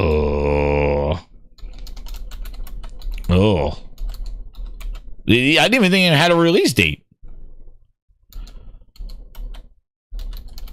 Oh, man. I didn't even know, guys. It was supposed to come out this year? Oh, no. Oh, man. Who said this? Who said this? Oh, man. Herman, get in here. You're getting roasted, Herman. I'm sorry. There's a cut in those pants. Jade Raymond and Herman Holtz on why Sony is buying studios. Grinders, you know you come here for the receipts. You know you come here. Nobody's safe tonight. It is roasting time. And Herman, roasting those splits. It's goddamn chicken splits. Chicken legs. Jade Raymond and Herman Holtz on why Sony is buying Haven Studios. Quote, we've been very impressed with the progress that Haven has made. Oh, shit. Chris Drink looking at both sides. What did he have to say about this? Oh, man. Historically, Sony likes to have a little dating period with the developer. Oh, shit. Herman. They might release a few games before they get married. It happened with Naughty Dog, Guerrilla, Media Molecule. Shit, by the way, where in the hell is Media Molecule? Aaron. Where is Aaron? Where is Aaron right now? No Aaron, huh? Well, you better be sick, dead, or mute, Aaron. Yeah. Where is Aaron and where is Media Molecule? Holy shit. Herman. Let's see Herman roasting, man. Yet, see, they usually have a wine and dine period. Well, Herman didn't do wine and dine. He went straight for the covers. He said, Sony announced its partnership with Haven a little over a year ago. The developer may be full of established faces who are responsible for hit games such as Assassin's Creed. Shit, that's all there. Still growing. It didn't even announce the PS5 game it's working on, let alone release it. So why the deal now? You're right. We could have just carried in the capacity of having them be an external development partner, acknowledges Herman Holtz. But what Haven has created is exciting for us. There is just a desire to deepen that relationship. We have been very impressed with how Haven's coming together. Man, Herman, not good quotes. It's just easier for us to invest in the team and game more deeply. It's a testament to the fact that we've been very impressed with the progress that they have made. They're actually exceeding a lot of the plans, including the terms of time, which was very rarely happens in game development. Let me tell you, so we thought, let's invest deeply into this property. And then Jade Raymond said this. It's a testament to the talent, amazing relationships. A lot of people have worked together over decades. We've created new IPs together. What games? What games, Jade? What games here? Many of them have gone on to work on different studios with me. That's really a big leg up when you know the other's strengths and weaknesses. Well, you're gone. You know how to work together, and you have done this before. The fact that the game is coming along strongly is certainly a very good reason to sign up the Haven team. The acquisition will also give PlayStation something it's never had before. Jade Raymond, a developer in Canada. Oh shit, they got a Canadian developer. Man, oh man. Storm is coming. Canada is one of the big producers of AAA games in the world. It's incredibly exciting for us to be there, but to also have people that are native to the area and everyone knows everyone.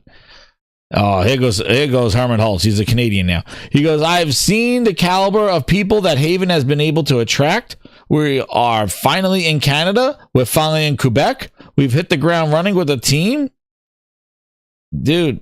And then Jay Raymond adds, on a personal level, I like to say the fact that between the West Coast and European studios where Herman is, so we could, this was a ball washing.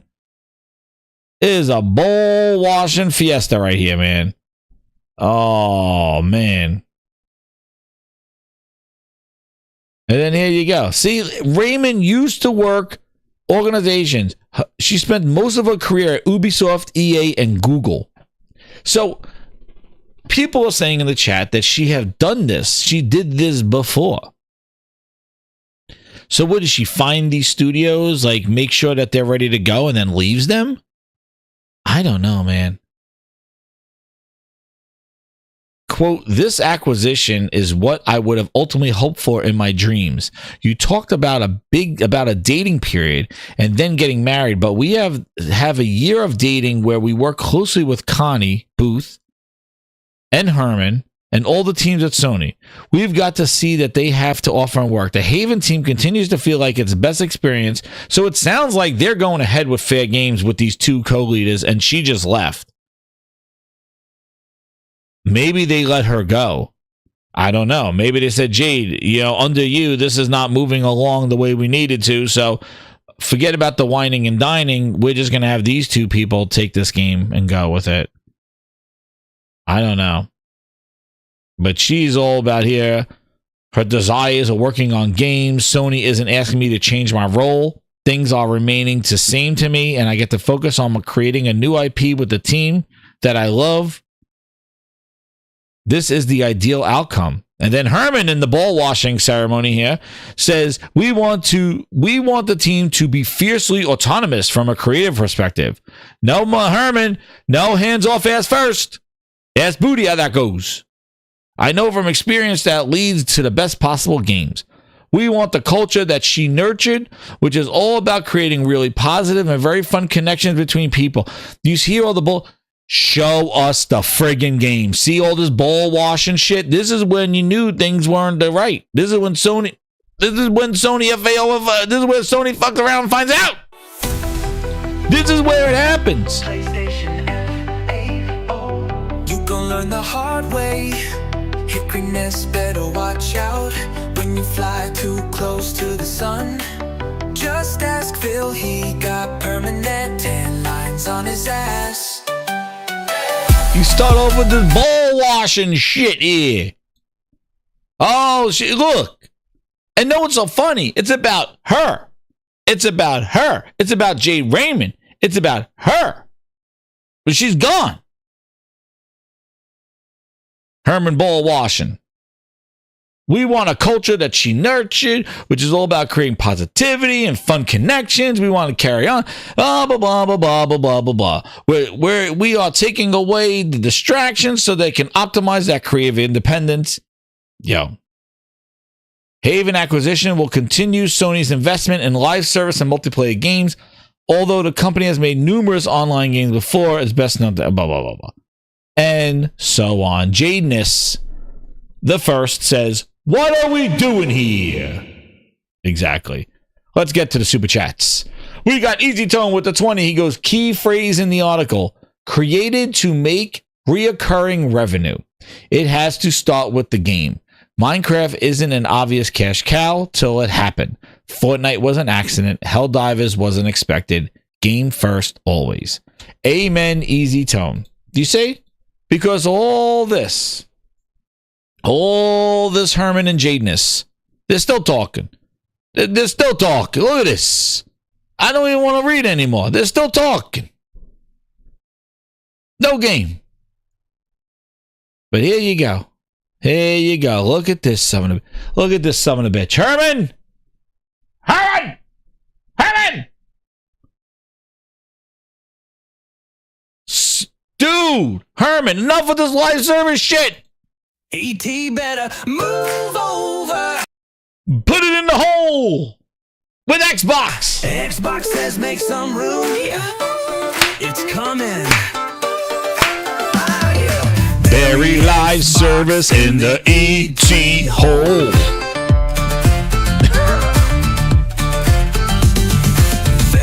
Live service in the ET hole. Herman!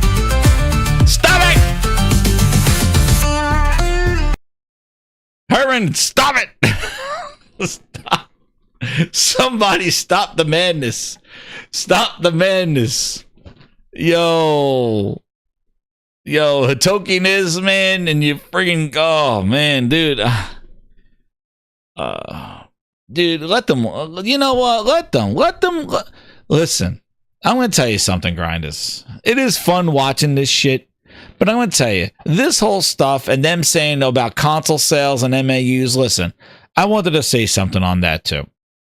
Because they sold 71, what did they say? They sold about 71, 70, hold on, let me get the right numbers here. Where the hell did my thing go? Hold on. Where did my thing go? There it is. They sold, so they sold here. They are now at 77.8 million sold PlayStation 5s. All right, at their latest report, they made a very high, like that, very good success in their sales of PlayStation. But then they did say that with this latest regime, that they are focusing on MAUs over how they previously looked at console sales. And you know, the bots came out of their hole because you know where they come from. They all of a sudden they're like, well, what? Dusty, what do we do? What do we do? We got a glaze. We got a glaze going on. We need to spread some PlayStation FUD. So they go, look, Sony said MAUs. Look, they're doing exactly what Xbox did. And it's like, dude, no. Phil Spencer, you have anything to say? Is this the same thing, Phil? Is this the same thing? I mean, I don't know. Like, I'd have to go back and look at Phil Spencer doesn't know. He doesn't know either. Is it the same thing? They're like, this is incredible news. Sony said that they're focusing on MAUs and not console sales. And I'm like, oh my God. And everybody ran to town with it. Everybody was running. The Glaze Discord came out of its woodwork. They're like, sir, they're like this, like, is this it? Is this the time? Is this when Xbox win? Sir, do we get to win this time? Do we get to win? And listen. Two things. One, monthly active users. That money is active users. Two things. One, Sony is showing their console sales and their monthly active users at the same time. If console sales were not important to them, then this would not exist. They would not talk about console sales, but they are on track about 1 million short of the PS4. And at this time, the PS4 was at $400 and $300. So considering that these consoles are more expensive, the Pro is sitting at $700, and they are on track at pacing the PS4, given the shit that went on with all the stock and the stock issues and the memory chips and all this other shit. The fact that they were able to catch up and still meet the rate of sales for a PlayStation 4 that was already at $400 for a Pro and $300 for a Slim, and you're sitting at a $600 and a $700 and $500 console, that is friggin' crazy. That they're able to keep pace with the PlayStation 4 given the differences in price and the differences in the whole situation of how this generation has gone. With putting games longer on backwards compatible on PS4s, a lot of the single player, a lot of the earlier games were cross-gen games. That migration has been slow, but the fact that they're at 77.8 million is pretty crazy. But number two, this MAU focus is not new, and the internet is dumb because all the internet has to do is go search. And just a year ago, they said the same shit. This is not new. This is exactly what they've been talking about. Monthly active users. Yeah, well, they got some people on PC as well. But they said this on May 17th, 2024. Sony focused on engagement over time over units sold makes sense. At the full financial results of 2023, PlayStation said business posting continued solid growth that was basically in line with its revised estimates from a few months ago. As ever, there were various interesting bits that he's taking away. And one of them was that Sony Senior Vice President Naomi Masuga discussed the growth of the operation income as Games and Services Division, which houses PlayStation, by mentioning a shift in internal strategic thinking away from unit sales and hardware attach rate towards metrics of time spent on consoles and its services. You know, the engagement. Why was everybody shocked last week? And like I said, when Microsoft did the multi-active users, they stopped reporting their console sales.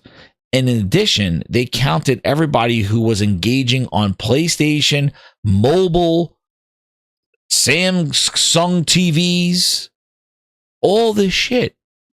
That's not an Xbox.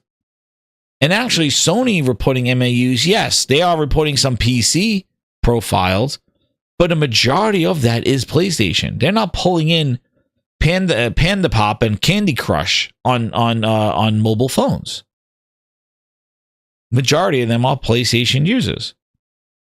But they're still reporting numbers. They're not saying, well, instead of doing our console sales, we're going to report only monthly active users. They're not doing that.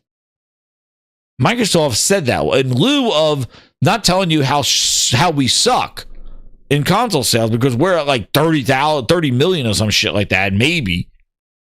We're just going to tell you monthly active users and count grandma and grandpa playing Candy Crush as part of our Xbox family. And that's what they did. They fluffed the numbers with MAUs. But let me just give you this one business instance. If I say, so who do we have Granddaddy in there? So say I take one of the VIPs, Don John Sean. I see him later. Don John. If you go into a store and buy a console and then you leave, I sold a console. Now, that's it. I'm done. I sold the console. They used to look at attach rate, how many games you bought with that console, Don John. Now I could tell you, well, he bought some games with the console. How much did I make on Don John? That's it. But now if I say, okay, I sold you the console, but now Don John don't play anything. He just bought it and it's collecting dust. It's sitting there. How does that sale make me money? How? If you just buy the console, that's it. I just made the money on the console and that's it. You don't buy anything from the store. You don't play online and buy DLC or subscribe to any passes or subscribe or do anything. You don't buy anything from the store. You don't do anything. Would that be the right metric to say, oh, we're successful because we sold this many consoles, but we don't know what the engagement is of Don John on our console? So the fact that they're looking at now, are you buying games? Are you buying battle passes? Are you subscribing to PlayStation Plus? Are you subscribing to the services? Are you signing up for a profile? Dust Station, exactly, Outside Gaming Night. Now, those are monthly active users. Now, your activity now is not only did I sell you the console, but now you're buying games, you're engaged in the platform, you're subscribing to stuff. You subscribed to PlayStation Plus, you bought the games, you bought a Call of Duty Battle Pass. Dude, there it is. So why would that seems more of an assessment of recurring revenue, which just sounds like something that they want as a business. Again, as a gamer who gives a shit. Would I actually the whole MAU thing, I don't care. This is business bullshit, but it's to shut down the dopey bastards that are saying, oh, they're not doing what Xbox has done. Xbox is cooked. They are done. MAUs, assholes used, they're done. They are out of the console business. They roasted you. They rode you Xbox guys on a roller coaster to hell. And Phil Spencer drove you there smiling and you crawled up that ass. They manipulated the shit out of you by giving you free stuff and you ate it up. Oh, fly me out to play Janky Jones. Well, I'm going to talk great about Xbox. Never going to stop. Never going to stop. Because they gave you free shit. Because they glazed your ass. So you will talk great about them. Was it just because you love the games that they made? No, because they weren't making any games. They just glazed your ass with rooftop parties and access and roasting your ass on a cup of tea, meeting the executives, and all that shit was that was the engagement that they wanted. But they lost all their other engagement. Sony's not doing any of that shit. The one thing that concerns me more is the time that's being taken away for this live service shit. And I don't care if the live service shit doesn't work. I just don't want the live service shit to interfere with the quality output and games that PlayStation produces. That's what. The fact that they were able to recover and just grab Astrobot and do that, that's what they need to do. Because IP, I say now, is more important than ever. And that's the thing. Content now is more important to these platforms than ever. Identity and IP is important.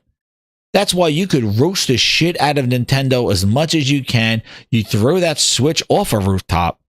But when you want to play Mario Kart, if you want to play Smash, you want to play Donkey, there's only one place to go. And when that Ghost of Yotai comes out and everybody's going crazy, chopping off limbs, driving, looking at this incredible vast world that they've built. When Wolverine comes out, when Intergalactic comes out and we get taken on the next Naughty Dog quality adventure.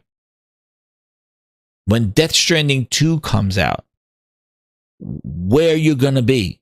You want to sit there arms folded and say, I'm waiting for PC? Get ahead.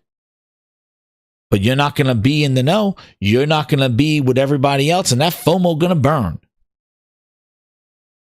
And that's what you want to do, then that's what you want to do. But if you want to play those games, you want to play the marriage, you want to play, that's where you go. And that's why I can't believe what Microsoft is doing now is that they erased everything. And this is the last straw. Swing for the fences. And I don't think they're gonna make it. I think it's a liquidation sale in another 3 years from now. But Sony is looking for that engagement. Where traditionally we just did console sales and we called it a day. There's more money out there to be made because gamers are not just buying consoles all the time. They're buying a console, but we need to not just have a console sit on a dust station. we need a console to be an entry point to our content and services. Because a lot of times they subsidize the hardware. That's what it is. That's what Steam Deck is. They all do this. You think Steam cares that they sold how many Steam Decks? Oh, it's only 3 million? Yeah, but the engagement. I sell one Steam Deck and that person now buys every friggin' game from Steam they want to buy. Dude, I'm measuring that shit. How much that guy's buying, how much that girl's buying on my Steam Deck in Steam. That's an active user. That's somebody who's engaging with my stuff. And I'm making recurring revenue. Those people don't have to, because if I say Don John buys a console today, if I was just looking at what he sold, I don't care. Don John's not there next month. He's gone. But if I look at what he's buying and look at what he's subscribing to, now I see Don John every month. He's buying. He bought this month. He subscribed this month. He bought a battle pass this month. Now, me focusing on his engagement with the platform, I follow Don John now from June, July, August. Don John's a recurring customer. I don't just see Don John in May. He bought a console and I never see him again because I just focused on his sale. But that doesn't mean that the console sales are not important. It is important, but their focus in what they want to do is also in the engagement. And it has been. So I don't know why it was a surprise. And they came out of their glazed Discord. And I know live service and games on PC also participate in that as well. So it is what it is. Sony, I think, let's get cooking. I think we are way overdue for a blowout of games. Show us the games. No more talking. Stop canceling shit. Stop leading with text and lead with gameplay. And we'll be good. Roasted. Next, the final roasting. The roast of roasts. Why not? It ends where it all began. And that is with that grand old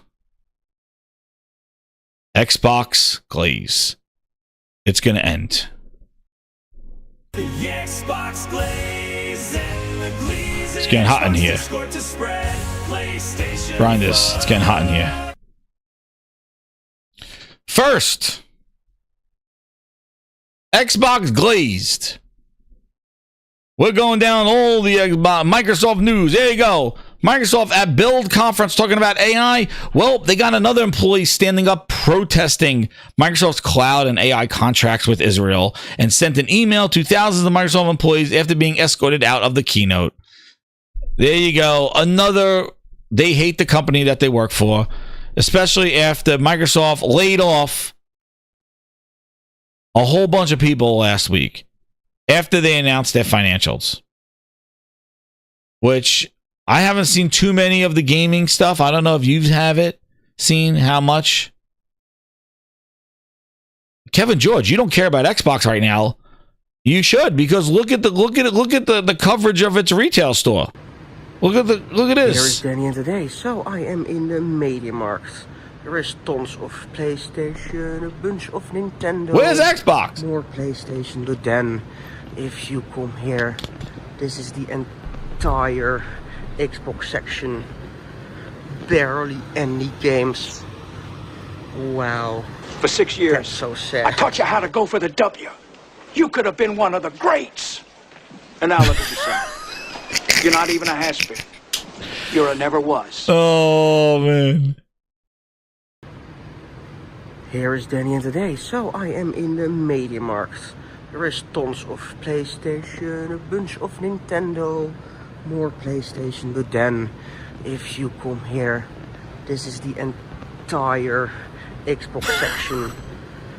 Barely any games. Wow. That's so sad. Look at the amount of different PlayStation things. PlayStation.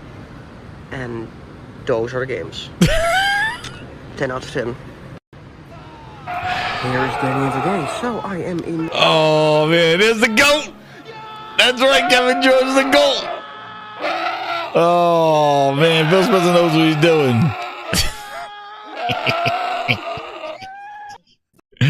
Dude, look at this. You want to see about a roasting, man? Look at this. Look at how many PS5s are in the hole. Look at this. Look at all. There's like a wall of PS5s over here on the right. Look how many Xbox Series consoles they got. They got 4 of them stacked up on top of each other. Entire Xbox. They got 4 of them. Look how many PlayStations they got, dude. Look at this. You tell me there's nothing going down. Look at this wall of PlayStation 5s. Come here. This is the entire Xbox section. Look at all these. Look at these memory cards. Look at all these memory cards. Oh, Microsoft did a great decision in these memory cards. Yo, Avowed's on store shelves. Look, there's Avowed sitting there. A greatest hits. 4 consoles. 4 dudes. There's 4 dudes going to Phil Spencer's Fan Fest. Yo. Barely. Look at all the Avowed copies. Oh, shit. Yo, Stalker 2. Fucking Game Pass. Oh, shit, man. Game Pass is whooping that ass. Oh, man. Oh no! We suck. All that those Xbox first party games. You got, oh man, like a Dragon. You got here, that was in Game Pass. Stalker 2. Look at all the copies of Avowed. Oh shit, man. Oh.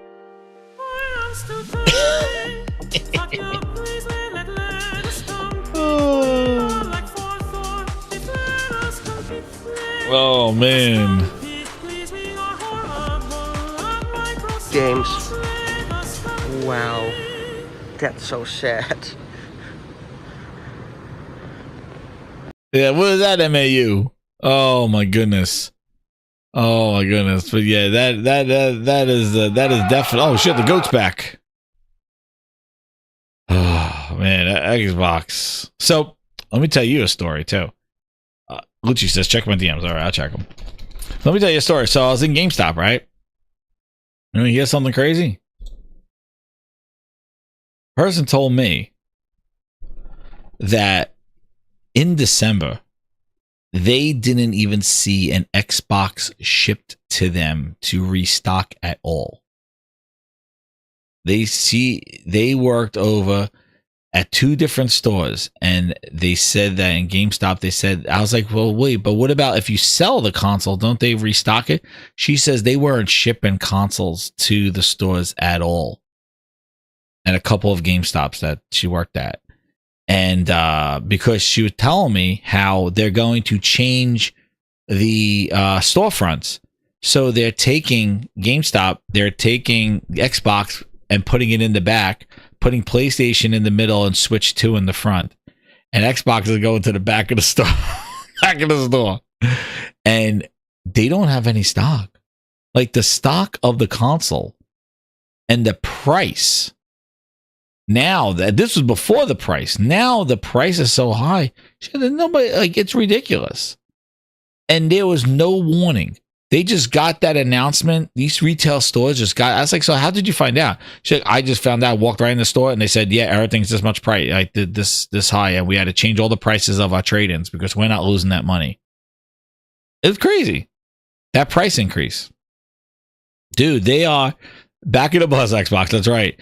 They are moving it all to the back, and yeah.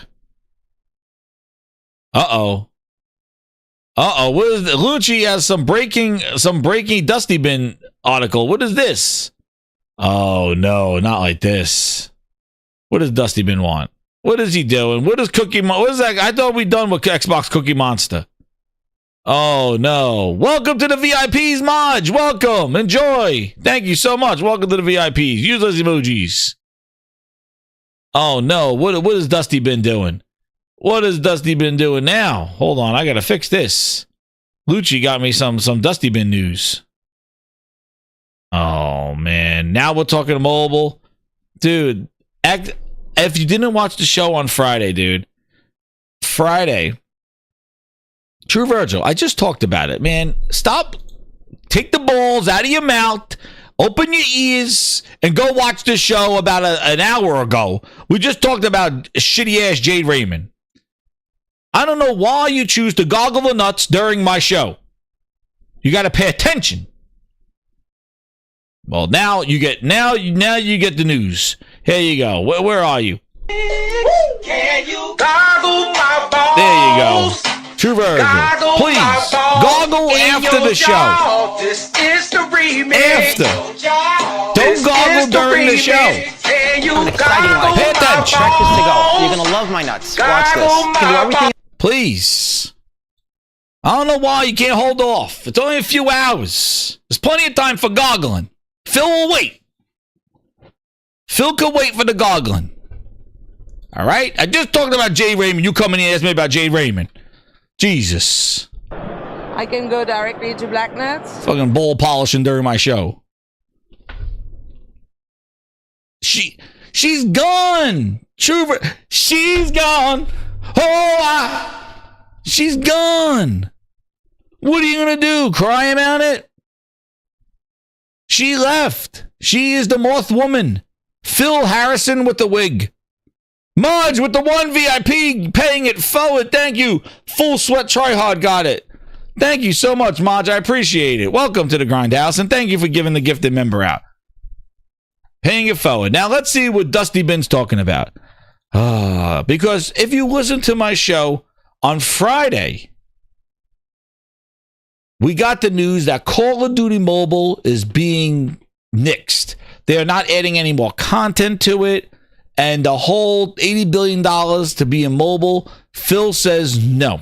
Phil, do you have anything to say about shutting down the content and you're done with Call of Duty Warzone and now you're Call of Duty Mobile? All the Call of Duties are done. Phil, what do you have to say about this? Exclusive interview here at the Gaming Grindhouse. Phil, please answer the Gaming Grinders. What do you have to say about shutting down Call of Duty content on mobile and you're done? Tell me, Phil. I don't know. Like, I'd have to go back and look at What? What do you mean you don't know? Is it because the engagement's not there? What is the reason why you're shutting? I thought you wanted to buy Activision for mobile. King, yes, you got Candy Crush, but Call of Duty Mobile. You had no presence on mobile. Satya said, let us compete. Phil, why Call of Duty on mobile is not being supported anymore? Phil, answer the question. I don't know. Like, I'd have to go back and look where that box is in the name of our. What are you talking about, Phil? Yo, you're on the drugs. You're on drugs. So they shut it down. He knows. And listen, before we get into Dusty Man, let me give a little roasting right here. I think, here's my thing. I think Microsoft is purposely shutting down, ending Call of Duty mobile support in preparation for pushing Call of Duty through xCloud. You heard it here first, Grinders. You heard it here first, because I am Grindadamus. Nobody has said that. And with over 200 people in the, I don't even know the numbers, and maybe I'm thinking there's 200 in the, I don't even know. Hit that like button. But I'm telling you, Grindadamus, I think this end of mobile native support on phones, they're trying to take that away, Call of Duty, because Call of Duty is in Game Pass, and I think they want Call of Duty mobile on the cloud. I think they want to push Call of Duty via Game Pass. That's what I think. And I think Call of Duty Mobile, Call of Duty Warzone, it gives people the satisfaction of playing natively Call of Duty.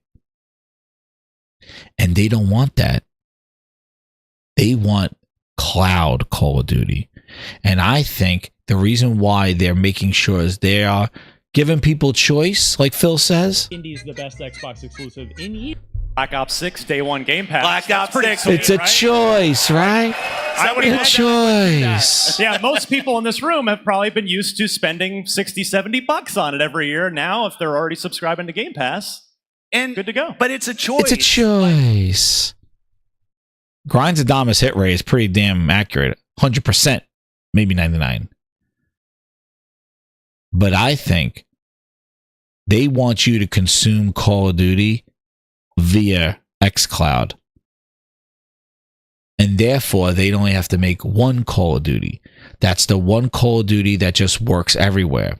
Why would they want to make Call of Duty on xCloud to be played on mobile when there's Call of Duty Mobile, Call of Duty Warzone Mobile, which they already shut down, and now this? Because remember, they still got Candy Crush, they still got King getting the mobile stuff. But if they could convert those people playing Call of Duty Mobile and convert them, saying, "Hey, by the way, you could get Call of Duty, but this is the full Call of Duty Black Ops 6, and you could just subscribe to Game Pass and play it via cloud on your phone. Here's your Call of Duty fix. We're not going to put any more content in the native Call of Duty on phones, but we'll gladly put more content and more Call of Duty games on Game Pass via cloud. So grab that strap on and play on your phone. We got touch controls and everything." And that's what I think they're doing. I think they're doing sleazy shit because I think they want that mobile Call of Duty experience all over the place being shared via xCloud, not natively. And Call of Duty Mobile challenges that. If you have a bunch of people on phones that you want them subscribed to Game Pass or xCloud to play Call of Duty, and they're getting their fix from a free mobile app,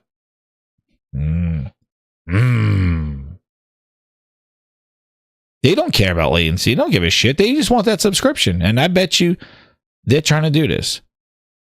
It's slimy shit. That's just me. Why would you? Why would you cease there? Like, especially, like, why would you shut it down? They shut it down when they first bought Activision, and now they shut it down again. Let's see what Dusty Bin has to say, because I'm sure a lot of these guys who wish Microsoft went back and nullified this ABK deal. I love it. I think it's hilarious. Because me saying the whole thing during the Call of Duty deal, saying like, this is bullshit, who wants this, why do they need to own them? It was negative. You just don't want them to be the behemoth and buy them. And now it's hilarious as all these people, Dusty Bin, who celebrated the acquisition, are now got Xbox going third party, putting their games on other platforms, on PlayStation, to try to make their money back and shutting down shit. And now this. Let's see what Dusty Bin has to say.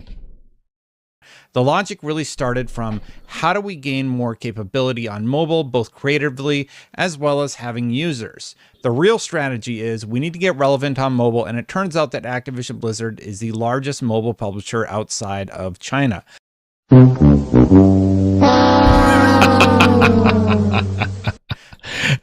The logic really started from how do we gain more capability on mobile, both creatively as well as having users. The real strategy is we need to get relevant on mobile, and it turns out that Activision Blizzard is the largest mobile publisher outside of China. Activision shut down support for Warzone because it failed to meet expectations. Man, Dusty's like, you know what? I capped for this thing. Dusty, hit me with the horn. Hit me with the... Where's the Dusty Bin song? Grinders, hit that like button.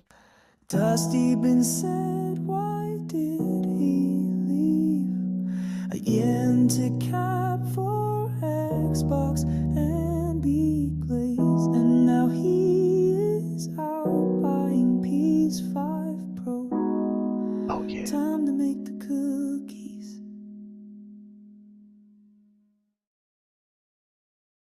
I can't into cap for Make those cookies, baby. Oatmeal Raisin Crunch. now he is out buying PS5 Pro. Time to make the cookies. Time to make the cookies. Dusty Bin left his dream job to fill his house with cookies.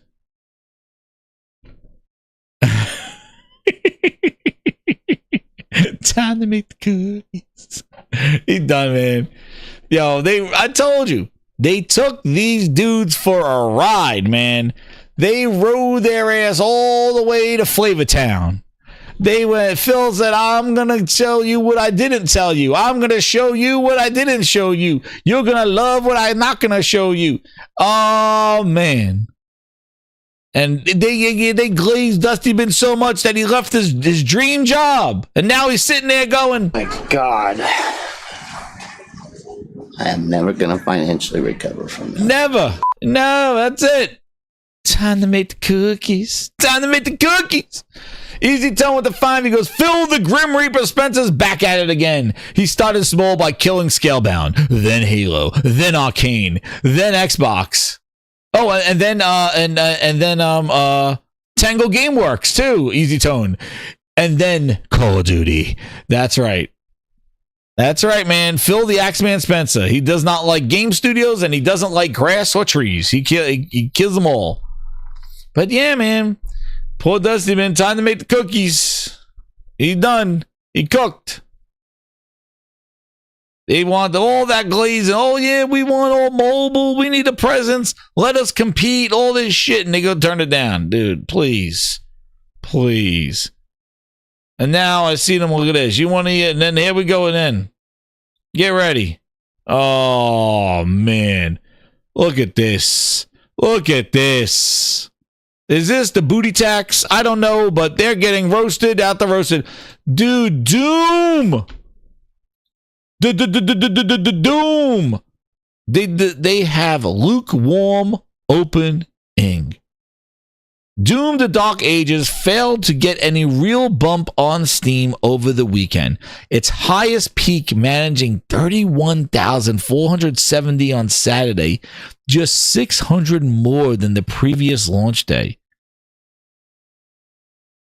Oh, man. And then they can't even blame Game Pass because Game Pass, Claire Obscura, Expedition 33 was in Game Pass, and that thing did great. It's led to an inquest from fans on what exactly has gone wrong with Doom. Some pointing out to the title's high price point. We'll need to wait for more information from Bethesda. But it didn't do well. Its predecessor, Doom Eternal, peaked at 106,891. 106,000. They did 30. Listen. There are two things here, Grinders, before we go into the rest. And I've been playing Doom. So, there's a couple of things here. One, let me get my Grindhouse music on. One is that remember when they acquired Bethesda? It wasn't at the Bethesda's highest point. Bethesda wasn't cooking. Bethesda needed help. Todd Howard was pointing. He was driving cars for Uber. And Doom Eternal, I remember, wasn't the peak that they thought it was going to be. ZeniMax needed help. They bought all these studios when they were down and out. These games weren't at their highest point. These games weren't the best. So they purchased them at none of their highest point. Prey didn't do well. And Doom Eternal was pretty good, but again, it wasn't like blowing up anything. They were broken, getting and losing money, Nate Dogg. Exactly. And Eternal didn't launch on Game Pass either. But then the problem with Game Pass argument is that Claire Obscura and Elder Scrolls Oblivion Remastered both launched on Game Pass, and they did huge numbers on Steam. Now, a second thing is that Steam Doom was given away with a lot of graphic card purchases, the 50 series cards. So everybody who got a 50 series card, I think, got Doom for free. I think that was a promotion that was going on. So that could have been another why there's less engagement on Steam because of, them giving Doom away. And then if you go along the X streets, the Twitter streets, you see how many people they give review codes out to. Like, it's almost everybody, Grind. It's like everybody that has an Xbox channel, they got a review code. Even these PlayStation channels now are getting them review codes from Microsoft. Like, they are really falling into that influencer stuff. And I really think that it does. People are going to buy these games and may buy them, but they get these reviews. I don't know. And then the third thing is that they changed the game. Like, they had a good showing at the developer direct. I thought it was a good showing. They made it more grounded. This is just me playing Doom, Dark Ages. They made it more grounded, but they took out the glory kills. And I feel that it's slower, and the game goes into slow motion when you parry. That there's a mod now that you can remove it, but like, it goes into slow motion and it slows everything down. And I don't feel that is the hectic craziness that was in the previous Dooms. I don't know if, and then also too, like the shield, I feel is a stun when I want to be doing like Gears of War chainsaw slashing with it. So I'm just not sure if the design decisions that they made were really good in the gameplay department. Then, exactly what Mango was saying, the game has been a technical disaster. It crashed on my ROG Ally that I'm like cooked with that stupid thing because the drivers, and it was just a mess. You couldn't even do an overlay on it. It's not very well optimized for any games on PC at all. It doesn't run super great on PlayStation. And Baldante says the music doesn't hit that hard either. Yeah, the music is just, it's not. And then they have and then also too, I'm not a big fan of the maps. I'm not a big fan of what I played already. I played about 4 or 5 maps already, and I don't like it. It kind of leads up to this fight that's in the background of this big Titan guy, and you just kind of shoot it. Like, it doesn't seem, it's not very. It doesn't give you that hype, man. When I played Eternal with the way you could bounce and jump and do this and combos and crazy stuff, like, it was great. And the glory kills definitely gave you that satisfaction. This game doesn't have it. The guy flashes and you click the button and you basically just give him a boot. And it could be this huge ass monster that's getting getting a beast with a guy on top of it, and like the thing flashes and you just give it a big kick. There's no like crazy glory kill with the chainsaw thing or with the gun or ripping out any eyeballs or anything like that. You just do like a big boot, and the thing just like floats away, like boot goes away. And I just feel like, I had such more, like, it was a better experience playing Eternal. And actually, I went back and played Eternal. And yeah. And the other thing is I've been playing on, I got a 5080, and I was playing this on Doom Ultimate Nightmare settings. Right? Ultimate Nightmare settings. And it looks it looks all right, but it doesn't look like that, like Ultimate Nightmare settings, like the top of the top.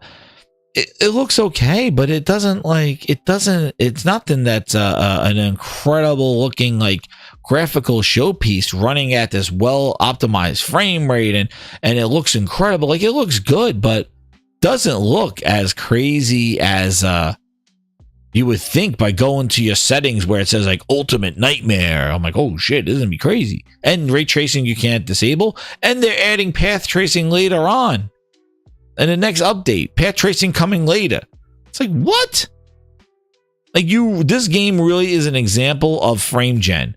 The 50 series cards, like, you got to just jack it all up and just put it on frame gen.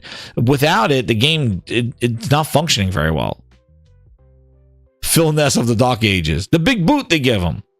So I just think there's a lot of shit, technical issues, gameplay choices with the game. And it's funny because I saw everybody that got review copies from that Glazed Discord, the most incredible game.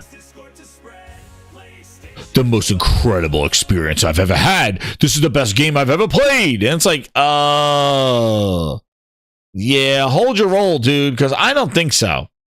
I think you need to take it down a few notches. Like, it definitely has its moments, and it definitely has some cool parts to it, but there's a lot of side characters, a lot of other things going on, and you're just like sent in like a robot, like just to kind of do your shit and then get called up again. So there's a lot of other characters, and I felt like the Doom Eternal was better structured so far. There's screen tearing. There's a lot of issues with it. So I don't know. I don't think it's going to hit any more peak numbers there. And again, I don't think it's going to be the incredible. And again, Game Pass exists, and how many people choosing Game Pass. And another thing I want to throw out there as like another thing out here is that I don't know about you, but do you feel, and I know we made fun, Xbox was like, they had years with no games and stuff, but I feel like it really is, Booty is really taking a shit in his hand and throwing it at the wall. Like, I feel that the timing of their game releases, they're just throwing, like they just did Elder Scrolls as a stealth drop. Why would you put that massiveness out, then clear Obscura in Game Pass? Like, they really are just, like, there seems to be no rhyme or reason to the releases that they're putting out from Microsoft Game Pass releases. It just seems that they're just like, go, go, go. Even when they put the stuff like Janky Jones comes out the week or two before Forza comes out, and then we're gonna announce Gears on another day, and what it just seems very erratic and haphazard. And I feel that, hey, RMA, I did not write this article. All right, so nitpicking, there is a lukewarm reception, and here are the numbers. And I'm trying to figure out why. And they're saying Claire Obscura came out, Elder Scrolls came out. Like, they are really, like, they're throwing everything at Game Pass. But I just feel that it's there's no rhyme or reason. And they're not giving these games any kind of marketing leeway and building up this. And I feel like it's just churning out games. And if you recall, back when Microsoft was talking about this stuff, they never talked about it as games. They talked about it as production. We produce. And I feel that they are throwing things in there, and they're kind of self-sabotaging their own games. Like, I think there would have been a better window for Oblivion Remastered, not near Clear Edition, and not a few weeks before Doom Eternal. I think you got to build up your releases in Game Pass. Nate Dogg, love Janky Jones. The buried treasure is gemstones of juicy glazed blackberry. I don't know, man. I don't know. I just feel like they are throwing everything out there. They're doing a lot. They have so much, like they spent $80 billion, grinders, and they bought two of the huge publishers, ZeniMax and Activision. Like, dude, they're throwing everything they got out there. Whenever it's ready, get it out. They're like the Hell's Kitchen. It's like, get it out. Baldon says, I wonder Sandfall regrets Game Pass considering the overwhelming positive reception of COE 33. Sandfall was in Game Pass? What's Sandfall? What was Sandfall? They're going to the first, yeah. The fans will be acclimated to Xbox being an app or button. I just mentioned about the retail presence and everything like that. Tim Pavlov says he was correct about Darkade being bad since the first announcement. I warned everyone. I know the technical issues don't happen.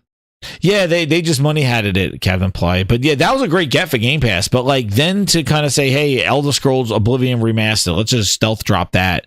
I feel like that was great, like, you know, for the game coming out and what it is. But it's just like the timing of it, dude. I don't know. I just feel like, and even like I said, the stuff on PlayStation, like they didn't even let Janky Jones and then Forza and then announce Gears Ultimate, announce Gears coming out. Like, think about it. Why would you announce on May 5th Gears of War coming out in when is it, August? Oh, Samful made Exhibition. Oh, you mean Exhibition 33.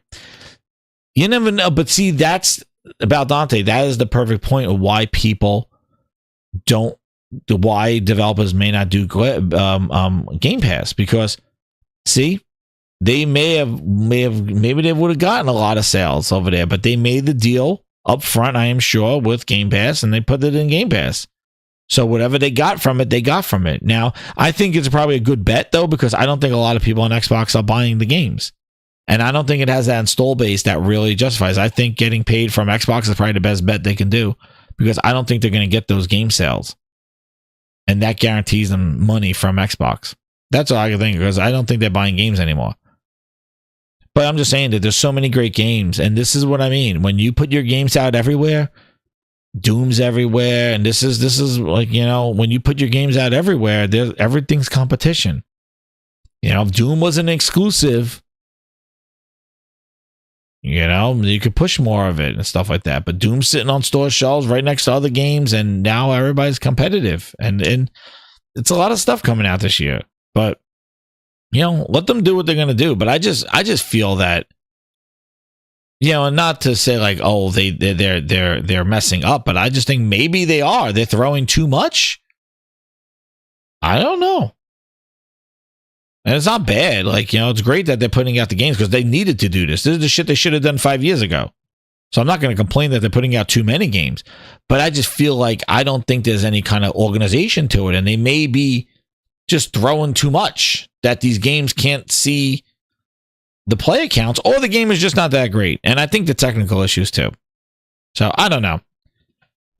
But again, it's not the banger craziness that everybody was doing. It's a decent game. It's good.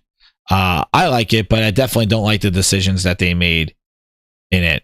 Yeah, I feel that they could have made this. Lucci hitting all of the dog. Yo, Lucci just hit me with this one. Dude, this was funny. This is wild. Roast, what is this? Random question. Well, we've got some of the community here with us. How would you guys feel if Xbox Era changed its name? I'm just randomly. We've talked about it before, mostly just because we have somebody else's IP in our name, and you can't really do that long term. Oh, somebody's IP. Xbox has an IP in their name. That's some horseshit right there. Xbox IP's in our name. We can't do that long term. What would you guys? How would you guys feel if Xbox Era changed its name? I'm just floating this. I'm just randomly. We've talked about it before, mostly just because we have somebody else's IP in our name, and you can't really do that long term. But it wouldn't also, be like I'm thinking about considering like the nature of the way the industry is going, and the way the industry is going. You mean the fact that Xbox is almost not existent? Not the way the industry is going. And especially Microsoft's particular push to be on everything. Thank you. There it is. One name that was kind of floated internally here, and I'm just sharing this because, you know, why not, is we've already got an application named Day One. So we were like, you know, what about Play Day One? Bass is fucking raw! Shit! Raw! Raw chicken! It's raw. It's fucking raw. They look raw! Raw, Carol! Fucking raw! Raw! Fuck off. And by the way, it's raw. Like zoinks!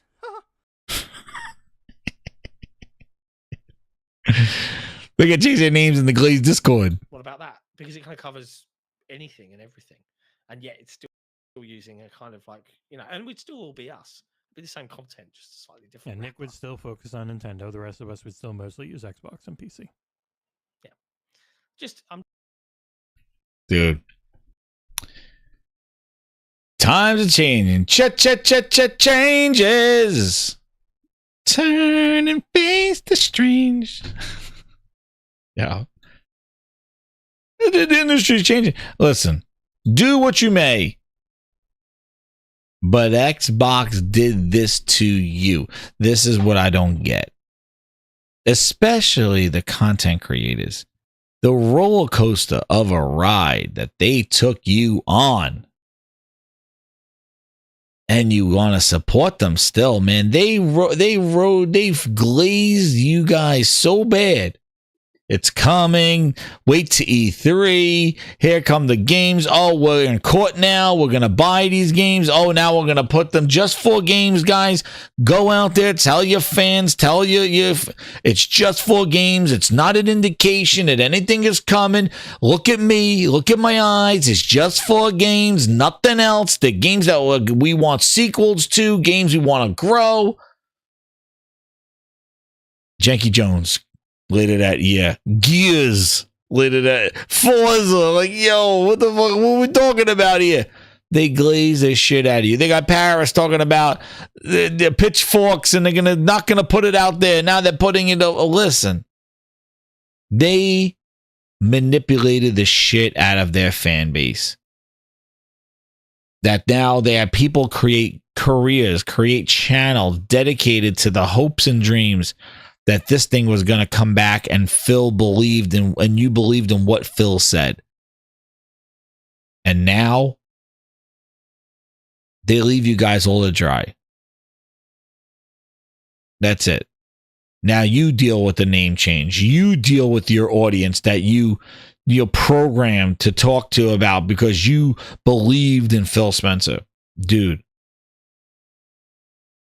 No. All the free shit, all the pats on the back, all the little trophies, all that stuff. And you turned it ambassador program. And listen, you could be a fan of something, but being a fan also means you're critical. Like I'm a Giants fan. I'm a Rangers fan. I'll tell you, the Giants goddamn suck. And I don't know what we're going to do with the quarterbacks. Let's see what we're going to do. I saw their schedule, the Giants. I think we're done. We're cooked. They gave us the nastiest schedule ever. We got back-to-back NFC games, NFC East games. But I'm a fan. But you got to be critical. You're the most critical when you're a fan. You don't just eat the shit that they're scooping out. You go, wait a second. No. I know you better than what you're doing. Maybe you get that off with, people that don't really follow this. But I know you. I know what's going on here. So I'm not easily falling for that. Oh, but would you like to go to FanFest? Oh, okay, sure. Oh, yeah. I'm telling everybody this is wonderful. You're so nice, Phil. Greenberg, you pass the coffee, pass the creamer. Oh, we broke bread with Greenberg. He poured my coffee, and Booty came over with extra creamer and put a little picture of the cinnamon on my ass. Like, they're such nice. I'm sure they're nice people, but you know what that is, right? That's not games. That's networking. That's access. That's buying your goodwill. And I think too many people fell for it. And Microsoft was giving freebies out, and nobody really just said, hey, I'm going to believe in what I believe in, because if they pull the rug from us, which they're doing, I now need to change how I feel, and it's going to look not genuine. And there you go. And now all these Xbox channels and all these things, they're like knowing, they've seen the writing on the wall. I'm telling you right now, Xbox will be an app. It's right there. PC, Xbox PC. It'll be next to Groove Music. There's your Xbox. They're going to slowly pull away. I wouldn't be surprised if next year after GTA or next summer or next fall, you start hearing that they're not producing Xbox consoles anymore. I wouldn't be surprised that that's the next thing that comes out there. Like Xbox consoles being reduced in production, not canceled, but will be reduced in production once they get this Xbox PC thing. And they start taking all these PCs that you see in Best Buy and putting Xbox stickers on them. Once they start doing that, I think your next step will hear Xbox consoles will be, coming back. They already increased the price of them. Why? Because they're going to increase the price because they're going to make less of them. You see the sections of these stores. You see what stores are doing. They're not getting them. The Xbox is not on store shelves. And then this is the final straw right here. Microsoft is rumored to be testing Steam integration within Xbox Store, potentially for next-gen Xbox. Dude, the next-gen Xbox is going to be a PC box. Because the only way for them to integrate Steam games is to be a PC. There's no custom hardware. There's no custom APUs, because that requires developers to make games for their console. That's why a game comes out on PC. It just doesn't automatically work on Xbox. Like Wukong. It needs to be built or ported to Xbox because that's custom APU. That's a custom system. In order for Steam to be working with Microsoft, that system needs to be either a Linux, which Satya is not going to like, or it's going to have to be a Windows, which Steam will then easily just say, yep, our games work there, and you could launch them from the Xbox store, but you still got to buy them on Steam. But this is no way where the console that you know now, that custom APU, that custom chip, the custom thing that's in a PlayStation, in a Switch, nah. That's not happening. Because then, if it does, then you got to now go chase down every single developer of a Steam game and ask them to make a version for Xbox, an install base that is lacking. It won't work. So that is the final straw there, because it's basically just going to be an Xbox PC. And we will see where it goes from there. But anyway, grinders, it's been a crazy night. And let me see what we got cooking here. I think that was all the ones I covered. There may be some residual stuff. I'll have a video out tomorrow. More music coming your way. And because we hit the incredible goals, we definitely got a song. And let me just see if we got the other one, because that thing stopped. 1, 2, 3, 4, 5, 6. Okay, so we got definitely a song. So we're gonna do so we hit the goal with the VIP, so I'll get the song out. But grinders, anything, I don't think there's anything else. There probably some residual stuff that I probably wanted to cover, but I may do it in another video. My voice is getting a little parched here. But I think that was about it. There's a lot of crazy stuff going on there. And let me see. Oh, and I did like the Last of Us episode. That was really good. Really well done on that one. But yeah, no, we got music. We're going to head out, grinders. The roasting session is done. And after all that roasting, I'm going to just say one more time. Raw!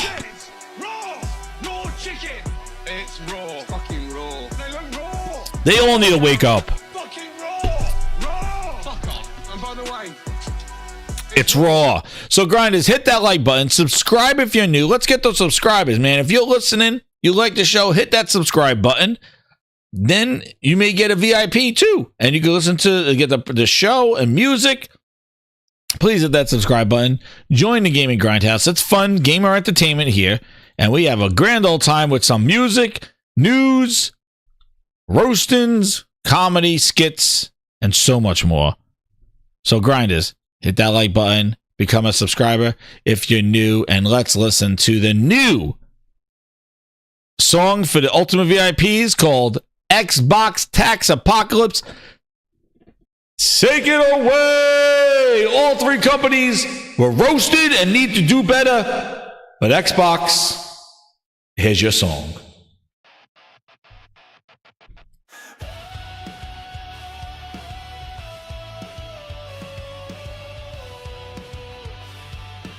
Thank you, grinders! Power on the screen flickers once again. Controller in my hand, but I'm losing the game. The demons are mocking and the count is low. Dark ages in the game. Where did the players go? Is it the game pass or the infamous tax? What is the console?